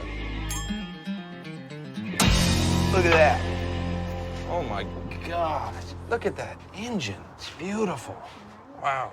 So, what do you think? Do you know what you got to have for it? We can't talk about price just yet. Let's put some girls in the truck and let's go for a ride. All right. Who wants to go? Come on. Yes, sir. Wow! You coming, Aaron? Hell yeah. So with every negotiation, you got to do the test drive, right? And Aaron immediately jumps in the back seat with the girls. I forgot how to drive. Really? I mean, he wants to drive everything. He wants to wreck everything. This Not the time, Bronco. I'll just be in the back seat. Silent, deadly Aaron back there. All right. How you like that? We got to test the suspension. Yeah. Here we go, you ready? Oh, yeah. Oh, yeah. We're getting there. Here we go. Hands up. You know, when you're trying to entertain clients, it's important that you entertain the people with the clients as well as the clients. And when you're trying to drive, it's important that you pay attention to the road, not in the rearview mirror, watching Aaron with the girl. Woo! Are you sure you don't want to show me more, Dallas? Now that's what I'm talking about. That was a gas. That was Yeah, it's killer. pretty cool. I knew I had Randy when I saw his expression on his face. He loved the truck. He was genuinely excited. Y'all just hang out right there. Yeah. We got to talk some business here. I'm just trying to stay warm. Don't worry about it. So the strategy is let Aaron keep the girls busy while I close the deal. Yeah. Randy, I told you that it was gonna be 35 to 45 grand, and I blew out the budget. I'm way above it. Richard, I brought you a check. It's for the high end of the range. 45 grand. 45 grand. Why would you cut me a check before you Because talk I'm ready to buy today. He goes, I already cut the check for 45. And so I'm like, well, cut another one. 55, Randy. That's where I'm at. I gotta have 50 grand for this truck. I went overboard. I don't even know if I'm gonna make a profit now. That's not my problem. He was trying to milk more money out of me, but when I came in today, I brought some ammunition with me. What do you think, Aaron? Whatever he says, do it. I know your tactic now. I don't care how many girls Randy drops in our lap. I'm still not ready to drop this car at 45K. But he's standing there with the check, and we're both looking for a way to close this deal. Luckily for me, Randy blinked first.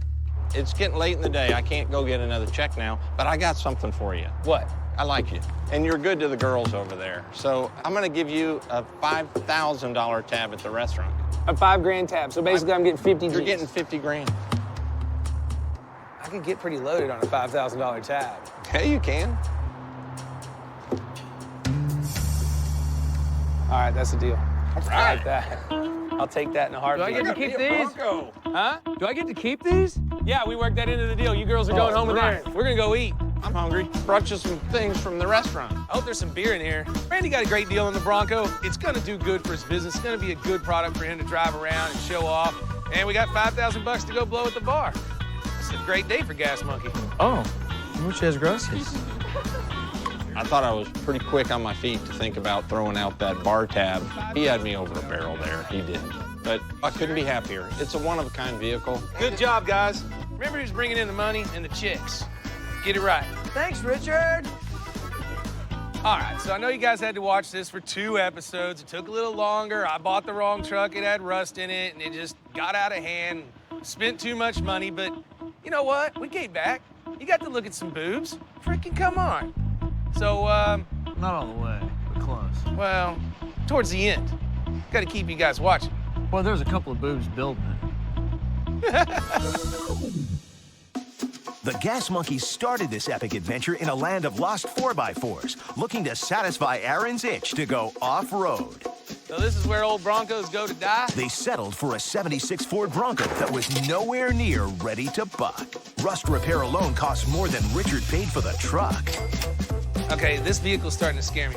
And then to turn it into a fantasy 4x4, Aaron added a kick-ass motor, beefed up the suspension, and way overshot Richard's budget with a full-body facelift. Hands up! The bumpy ride didn't stop with the sale. The Bronco scored 10 grand less than Richard wanted for it. But a $5K tab for all the beer he can drink at his favorite watering hole should ease the pain.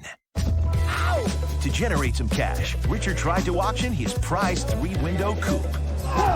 But he didn't even cover the 40 G's he'd already spent on the car. Wow. He also scooped up a pair of Pontiacs that hadn't seen the light of day in half a century. Wow! They're still taking up space at Gas Monkey Garage. Richard did find a '49 Ford F100 that was almost too hot to handle. Whoa, whoa, whoa. But unloaded this one without getting burned. That's a fail.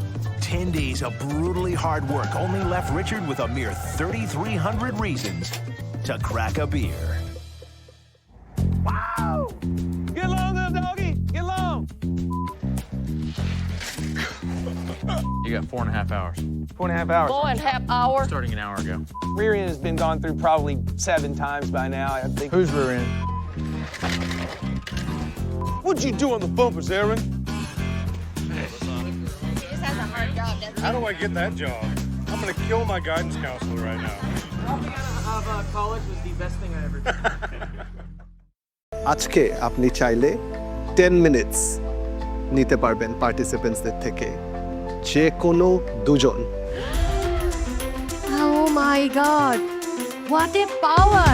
কারো খারাপ চেয়ে যে আমাকে ভালো করতে হবে আমি সেটা চাই না আর এই শোটা আমার ছেলে মেয়ে দেখছে তো ওরা যখন দেখবে যে আমি ওদেরকে সেম শিক্ষাটা দেই যে প্রতিশোধমূলক যেন না হয় বা প্রতিশোধ পরায়ণ যেন না হয় এখন যদি আমি সেম কাজটা করি তাহলে ওরা ভাববে যে আমার আম্মু কেন এটা করেছে আজকে মেন্টরস টাইম আউটটা আমরা গ্রোসারি স্টোরের আগেই দিচ্ছি এন্ড আজকে মেন্টরস টাইম আউটের সময় থাকবে 5 minutes wow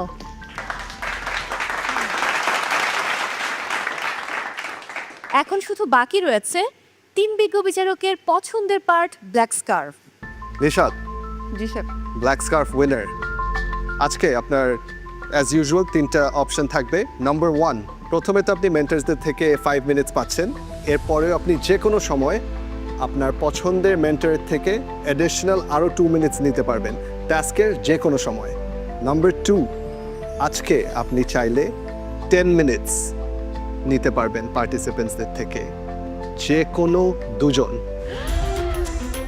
Oh my God! What a power! And number 3 গত পর্বে আমরা যে নতুন পাওয়ারটা ইন্ট্রোডিউস করেছিলাম এন্টারপ্রাইজিং স্কিলসে আপনি অল 3 জাজেসদের থেকে ফুল মার্ক পাবেন গত পর্বের ব্ল্যাক স্কার্ফ ওনার নিশাত আপু যদি আজকে আমাকে বিপদে ফেলে তাহলে আমার তেমন কিছু আসে যাবে না কারণ হচ্ছে যে আমি সবসময় যে কোনো ঘটনার পজিটিভ আর নেগেটিভ দুইটা সাইড চিন্তা করেই আসি যেহেতু ব্ল্যাক স্কার্ফটা নিশাত আপুর গলায় ঝুলতেছে নিশাত আপু হয়তো বা আমাকে দিতেও পারে আমি আসলে সেটা নিয়ে চিন্তা করতেছি না কারণ যেটাই হবে সেটা মঞ্চে দেখা যাবে আর যদি কোনোভাবে নিশাত আপু আমাকে চ্যালেঞ্জ ছুড়েও দেয় তাও আমি প্যানিক না হয়ে আমার বেস্ট ট্রাই করব কিভাবে ওইটাকে ওভারকাম করা যায় আপু যে কোনো ডিসিশনই নিতে পারেন চ্যালেঞ্জ ওয়াইজ উনি ডিসিশন নেবেন তার মধ্যে রিস্কে আমিও আছি কিন্তু খুব বেশি ভয় পাচ্ছি না নিজেকে শক্ত রাখারই চেষ্টা করছি যেন উনি যদি কোনো চ্যালেঞ্জ দেয় সেটাকে ভালোভাবে মোকাবেলা করতে পারি রেডি বলেন নিশাদ আমি নাম্বার 3 নিব অপশন 3 নিতে চাচ্ছেন আপনি জি স্যার আমার মতে ইটস এ সেফ অপশন আপনি গত পর্বে যখন ব্ল্যাক স্কার্ফ নিচ্ছিলেন আপনি বলছিলেন যে দুজনকে কি টাইম মাইনাস করা যাবে নাকি? সফায়ত আমার যে সময়টা কমিয়ে দিয়েছিল ওই দিন 1 ঘন্টা ছিল, তো তখন আসলে আমার একটা হয়তো রাত ছিল বা একটা ক্ষোভ ছিল। তামান্নাও যেদিন নিয়েছে পরের দিন সেম একই। যদি আমি কাম ব্যাক করতে না পারতাম বাড়িতে চলে যেতে হতো। আর যেহেতু আমি কাম ব্যাক করতে পেরেছি, আমাকে ভালো করতে হবে, বাট কারো খারাপ চেয়ে যে আমাকে ভালো করতে হবে আমি সেটা চাই না। আর এই শোটা আমার ছেলে মেয়ে দেখছে, তো ওরা যখন দেখবে যে আমি ওদেরকে সেম শিক্ষাটা দেই যে প্রতিশোধমূলক যেন না হয় বা প্রতিশোধ পরায়ণ যেন না হয়। এখন যদি আমি সেম কাজটা করি তাহলে ওরা ভাববে যে আমার আম্মু কেন এটা করেছে। তার জন্য হচ্ছে আমি ওদের সময় কমাবো না। Good decision Nishat. আপনি আপনার ব্ল্যাক স্কার্ফটা আমাকে দিয়ে যাবেন।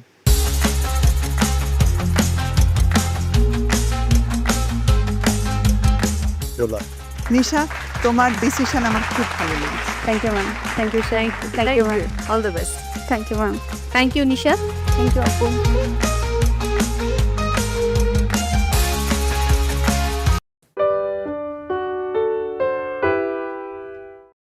শফাক অ্যাজ ইউজুয়াল তার সবচেয়ে ফার্স্টে শেষ করেছে, ইভেন ওভেনে দেওয়া শেষ। ও সবচেয়ে প্রথমে আজকে বোনলেসও করেছে চিকেনকে।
পার্টিসিপেন্টস, আপনাদের প্রথম 30 মিনিট শেষ হয়ে গেছে আর বাকি আছে 1.5 ঘন্টা। খুব দ্রুত করতে হবে, অনেকেই দেখতে পাচ্ছি একটু স্লো আগাচ্ছেন। আর একটু ফাস্ট করুন। Best of luck.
দেখলেন শেফ? শফাক অ্যাজ ইউজুয়াল তার সবচেয়ে ফার্স্টে শেষ করেছে, ইভেন ওভেনে দেওয়া শেষ। ও সবচেয়ে প্রথমে আজকে বোনলেসও করেছে চিকেনকে। তারপরেই সেকেন্ড নিশাত আছে। রাইট। সাফায়েত একটা বেকিং আছে। সাফায়েত নিশাত কাছাকাছি ছিল। শেফ, চিকেনের ভেতরে স্টাফিংটা কি যাচ্ছে? স্টাফিংটা আমি এক একজনের এক একভাবে লিখলাম। আলু ছিল, পেঁয়াজ ছিল, এটা কমপ্লিটলি ওদের চয়েস কি দিচ্ছে। চিকেন চাইলে অনেকে মানে এর আগে যা খেয়েছিলাম চিকেনের ভেতরে আবার হয়তো একটু ছোট ছোট করে চিকেন রোস্টেড ভেজিটেবলটা চিকেনের ভিতরেই করে, Right. যেটা একটা ভালো কনসেপ্ট।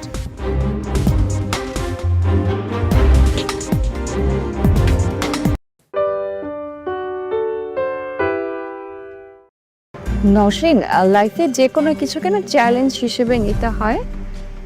তুমি মন খারাপ করো না, আমার কাছে মনে হয় যে আমরা যেহেতু একটা কম্পিটিশনে আছি, অফকোর্স আমাদের ইমোশন আছে, ইমোশন থাকবে, ইমোশন ছাড়া কোনো মানুষ নেই। সো এটাকে ফেস করতে হবে, যে কোনো সিচুয়েশনকে ফেস করতে হবে। বরিশালের নওশিন চলে আসুন।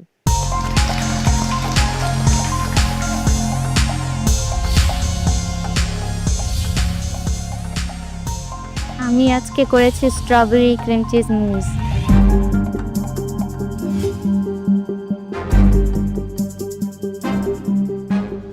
তোমার নিজের কাছে কি মনে হচ্ছে যে এটা কি মিডনাইট ফুডস হিসেবে খুব মজাদার কিছু হবে? আমি তো হচ্ছে পরিবার থেকে মানে আলাদা থেকে পড়াশোনার জন্য, সো আমার একটা ছোট স্টল আছে, ফুড স্টল। সো আমি ওখান থেকে মানে আমার বাসায় ফিরতে ফিরতে 12টা 1টা বেজে যায়, অ্যান্ড দেন হচ্ছে সব কিছু রেডি করতে করতে মিডনাইট হয়ে যায়। মানে আমি যখন রেস্টে যাব তখন এনার্জিটা থাকে না যে আমি একটা কিছু একটা করবো। অ্যান্ড আম্মু আমাকে সবসময় বলে যে নাটস রাখবা অ্যান্ড ফ্রুটস অ্যান্ড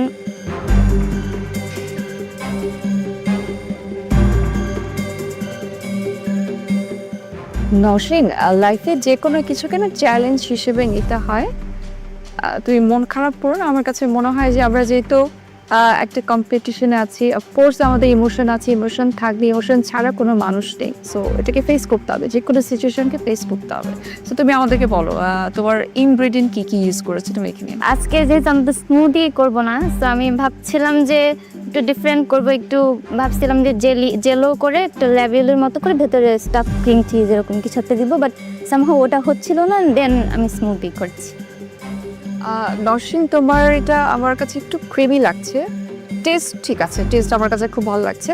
তবে আমার কাছে মনে হচ্ছে আরও দু একটা যদি কোনো ইনগ্রেডিয়েন্ট ইউজ করা যেত, হয়তো তুমি দিয়েছো, পরিমাণটা হয়তো বা কম হয়েছে, তবে একটু ক্রিমি টেক্সচারটা না আমার মুখে একটু বেশি লেগেছে। আদারওয়াইজ টেস্টের দিক থেকে ফাইন। আমার কাছে ভালোই লেগেছে। ভেতরে স্ট্রবেরি মানে একটা জেলির মতো করে দিয়েছো, আর উপরে ক্রিম, আর তার সাথে কি নাটস আর খেজুর মিক্স করা আছে, একটু ক্রিমি ভাব আছে। তো ক্রিম আমার ভালোই লাগে, খারাপ লাগে না খেতে। তো সব কিছু একসাথে মিলিয়ে যখন কম্বাইন করে খাচ্ছিলাম ভালো লাগছিল। ওকে, থ্যাংক ইউ। মিডনাইটে আমার এরকম সুইট খেতে ভালোই লাগে, খারাপ লাগে না।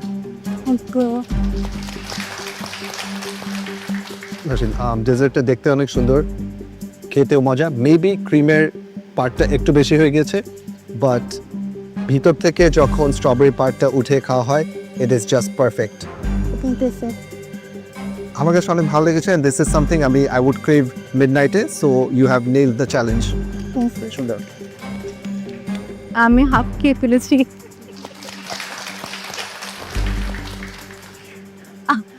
আমার জন্য এটা মিডনাইট ক্রেভিং এর একটা পারফেক্ট ডিশ। মাসে এরকম রেডি থাকলে মানে এরকম চারটা, এই চারজনকে চারটা দিয়েছে, আমি একে চারটা খেয়ে ফেলতাম। অনেক মজা হয়েছে, থ্যাংক ইউ।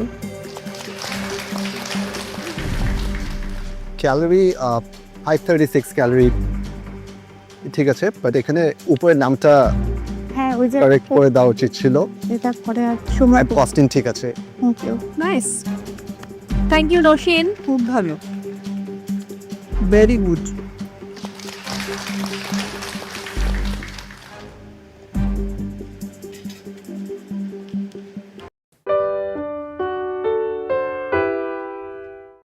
আপনি বিফ দিয়েছেন, চিকেন দিয়েছেন, একসাথে অনেকগুলো প্রোটিন, সাথে আবার অনেকগুলো ভেজিটেবল বানিয়েছেন, দারুণ। কিন্তু গেস করেছেন অনেক কম।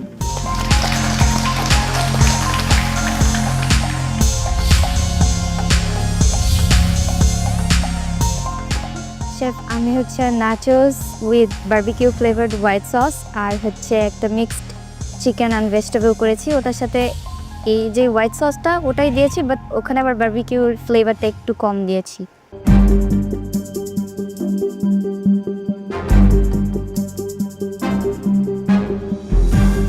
নওশিন, আপনি আজকে কতগুলো ইনগ্রিডিয়েন্টস গেস করেছিলেন? 17টা। 17টা ইনগ্রিডিয়েন্টস দিয়ে আপনি রেসিপিটা বানিয়েছেন? হ্যাঁ, শুধু জুকিনি লিখেছিলাম, ওটা ছিল না, সো এটা দিন। বিফও ছিল না? জি, বিফটাও ছিল না। না মানে আমি লিস্ট মানে অ্যাড করেছি কি সেটা অ্যাড করেছি। হ্যাঁ, মানে অ্যাড করিনি, জুকিনিটা জাস্ট অ্যাড করিনি, বাকি সব। নওশিন, আজকে আমাদের টোটাল ইনগ্রিডিয়েন্টস ছিল 26টা, 26, যেটার মধ্যে আপনি গেস করেছেন 17টা, অ্যান্ড 17টার মধ্যে আপনার 9টা কারেক্ট হয়েছে। সো ওভারঅল আমি যদি বলি, আপনি আজকে রেসিপি কমপ্লিটলি ডিফারেন্ট একটা বানিয়েছেন, নাচোস বানিয়েছেন। I C the similarities between pita bread and nachos. So ওই জায়গাতে I'll give you the credit যে আপনি crispy texture দেখে হয়তো বা nachos মনে করেছেন। স্যালাডটা কমপ্লিটলি হয়নি because there was a cold salad, beetroot ছিল, ফেটা চিজ ছিল। আপনি নাচোস চিন্তা করেই নাচোসের জন্য একটা ফিলিং বানিয়ে ফেলেছেন। আজকে আমাদের যে টাস্ক ছিল সেটা নিয়ে আমাদের শেফ বলে দিয়েছেন। আমি যদি টেস্টের কথা শুধু বলি আলাদা করে, তাহলে আমার কাছে এটা খেতে মজা লাগছে, দারুণ লাগছে, কিন্তু আজকের টাস্কের সাথে ম্যাচ করেনি। নাচোসটা ক্রিস্পি, আপনি বিফ দিয়েছেন, চিকেন দিয়েছেন, একসাথে অনেকগুলো প্রোটিন, সাথে আবার অনেকগুলো ভেজিটেবল বানিয়েছেন, দারুণ, কিন্তু গেস করেছেন অনেক কম। Thank you. পূর্ণিমার সাথে আমিও একমত যে খাবারটা খেতে ভালো হয়েছে, কিন্তু আজকের যে টাস্ক ছিল তার কাছাকাছি কম যেতে পেরেছে। থ্যাংক ইউ, গুড ফ্রাইড ছিল। নসীন, আপনার নাচোসের কস্টিং ঠিক আছে। থ্যাংক ইউ নওশিন, আপনার ফুড নিয়ে যাবেন।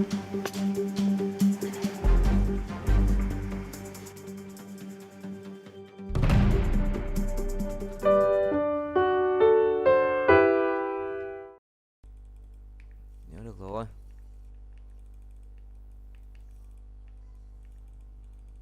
Thôi tạm biệt.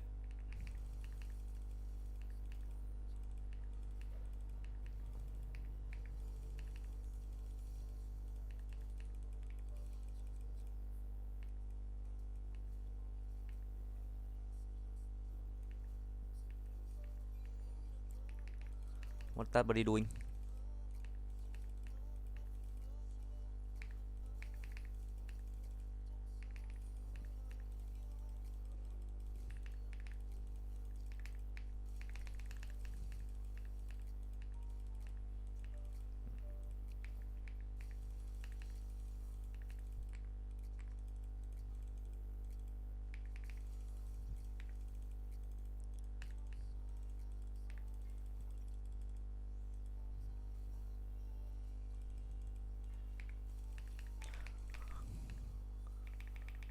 Ngu. Sao phải cố vậy ta?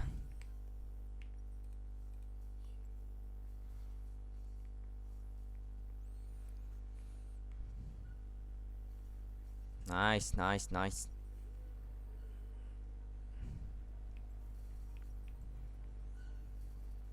Không còn lên giảng pháp phép à? Hay có ta?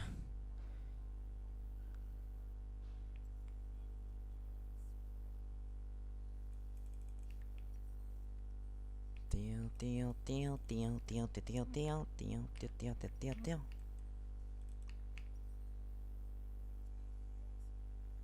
Trăm 15 cái này đi.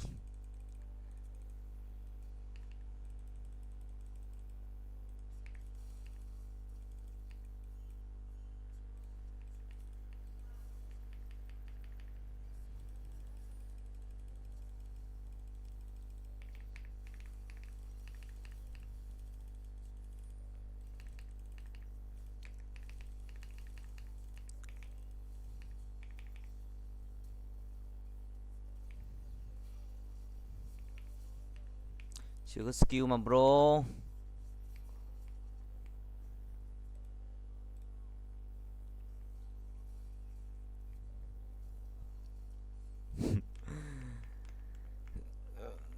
Có. Ôi.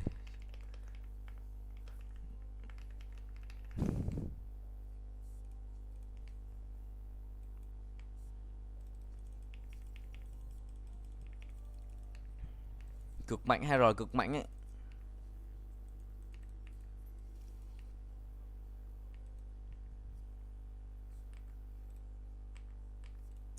Claim claim claim.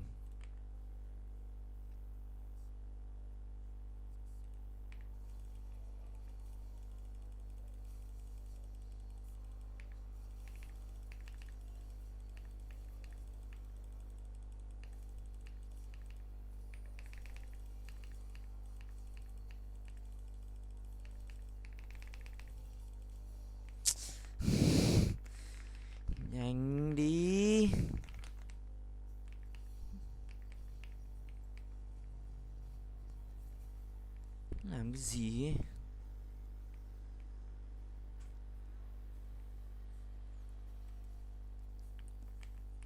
Chịu bị ao thế này còn đừng ăn blue ạ, sợ thật. Bro bị áo trừng quá nặng á.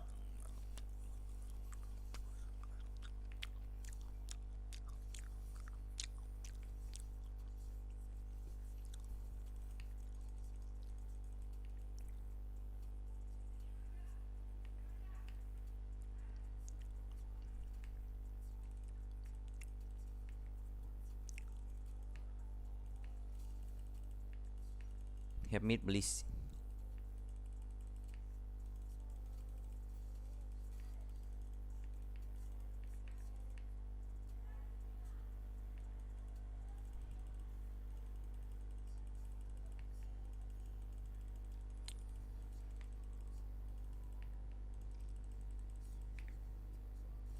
Ngon. Yes.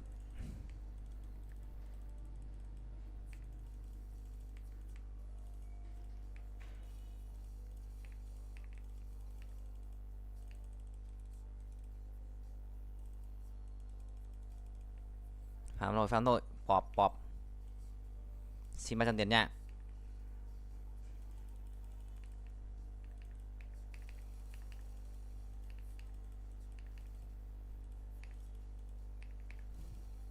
Mày xem một chút đồ đấy.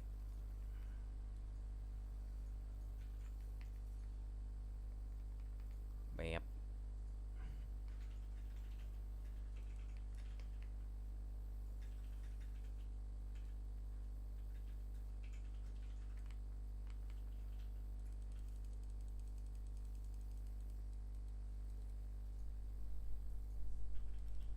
Con này nhốt.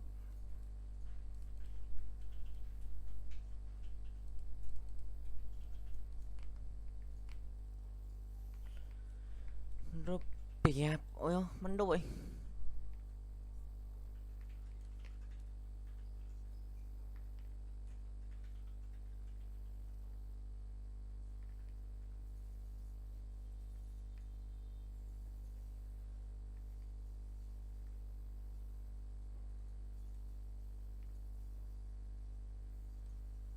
Rồi đây bắn phát chiều nhót hết rồi.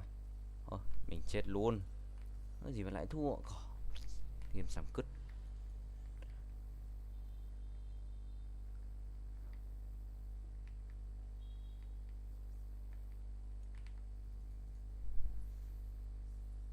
Xuống cuối luôn ạ, chấp một lõi vàng luôn.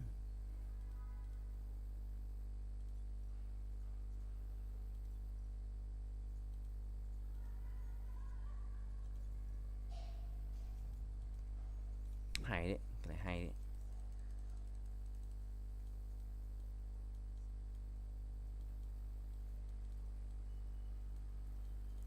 Thế này đi.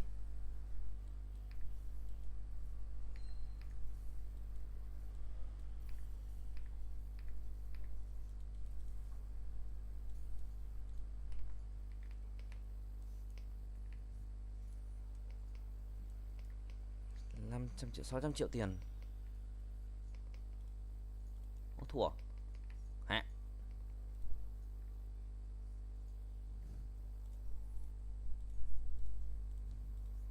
Úi dồi ôi, 44 k đam, xin người.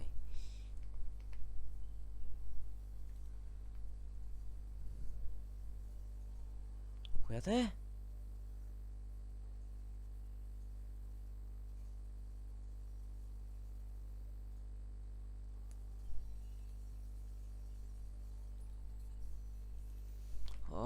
But he's so strong.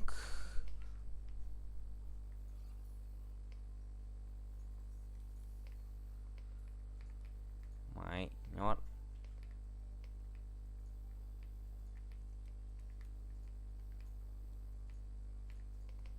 Bên dưới nhót rồi, xếp bên trên rồi.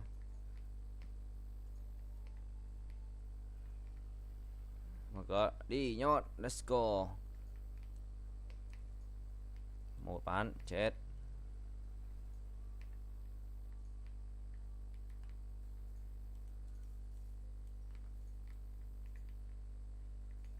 Ui đau á, đau á, đau á.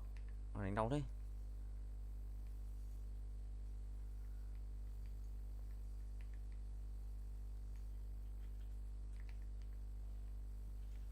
$200 triệu máu. Một đường ke nhót. Ôi chết mình luôn đi.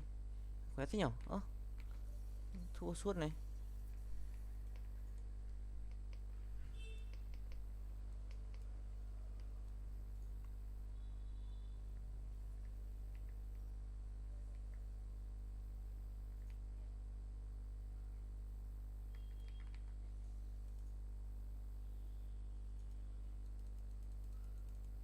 Không biết cần cái gì. Cái này đi.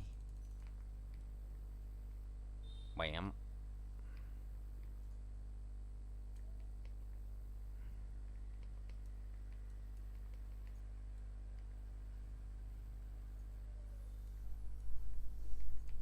Đây rồi. Máy. Vẫn còn à? Điều bận lòng hôm nay để nhớ khi cầm tay.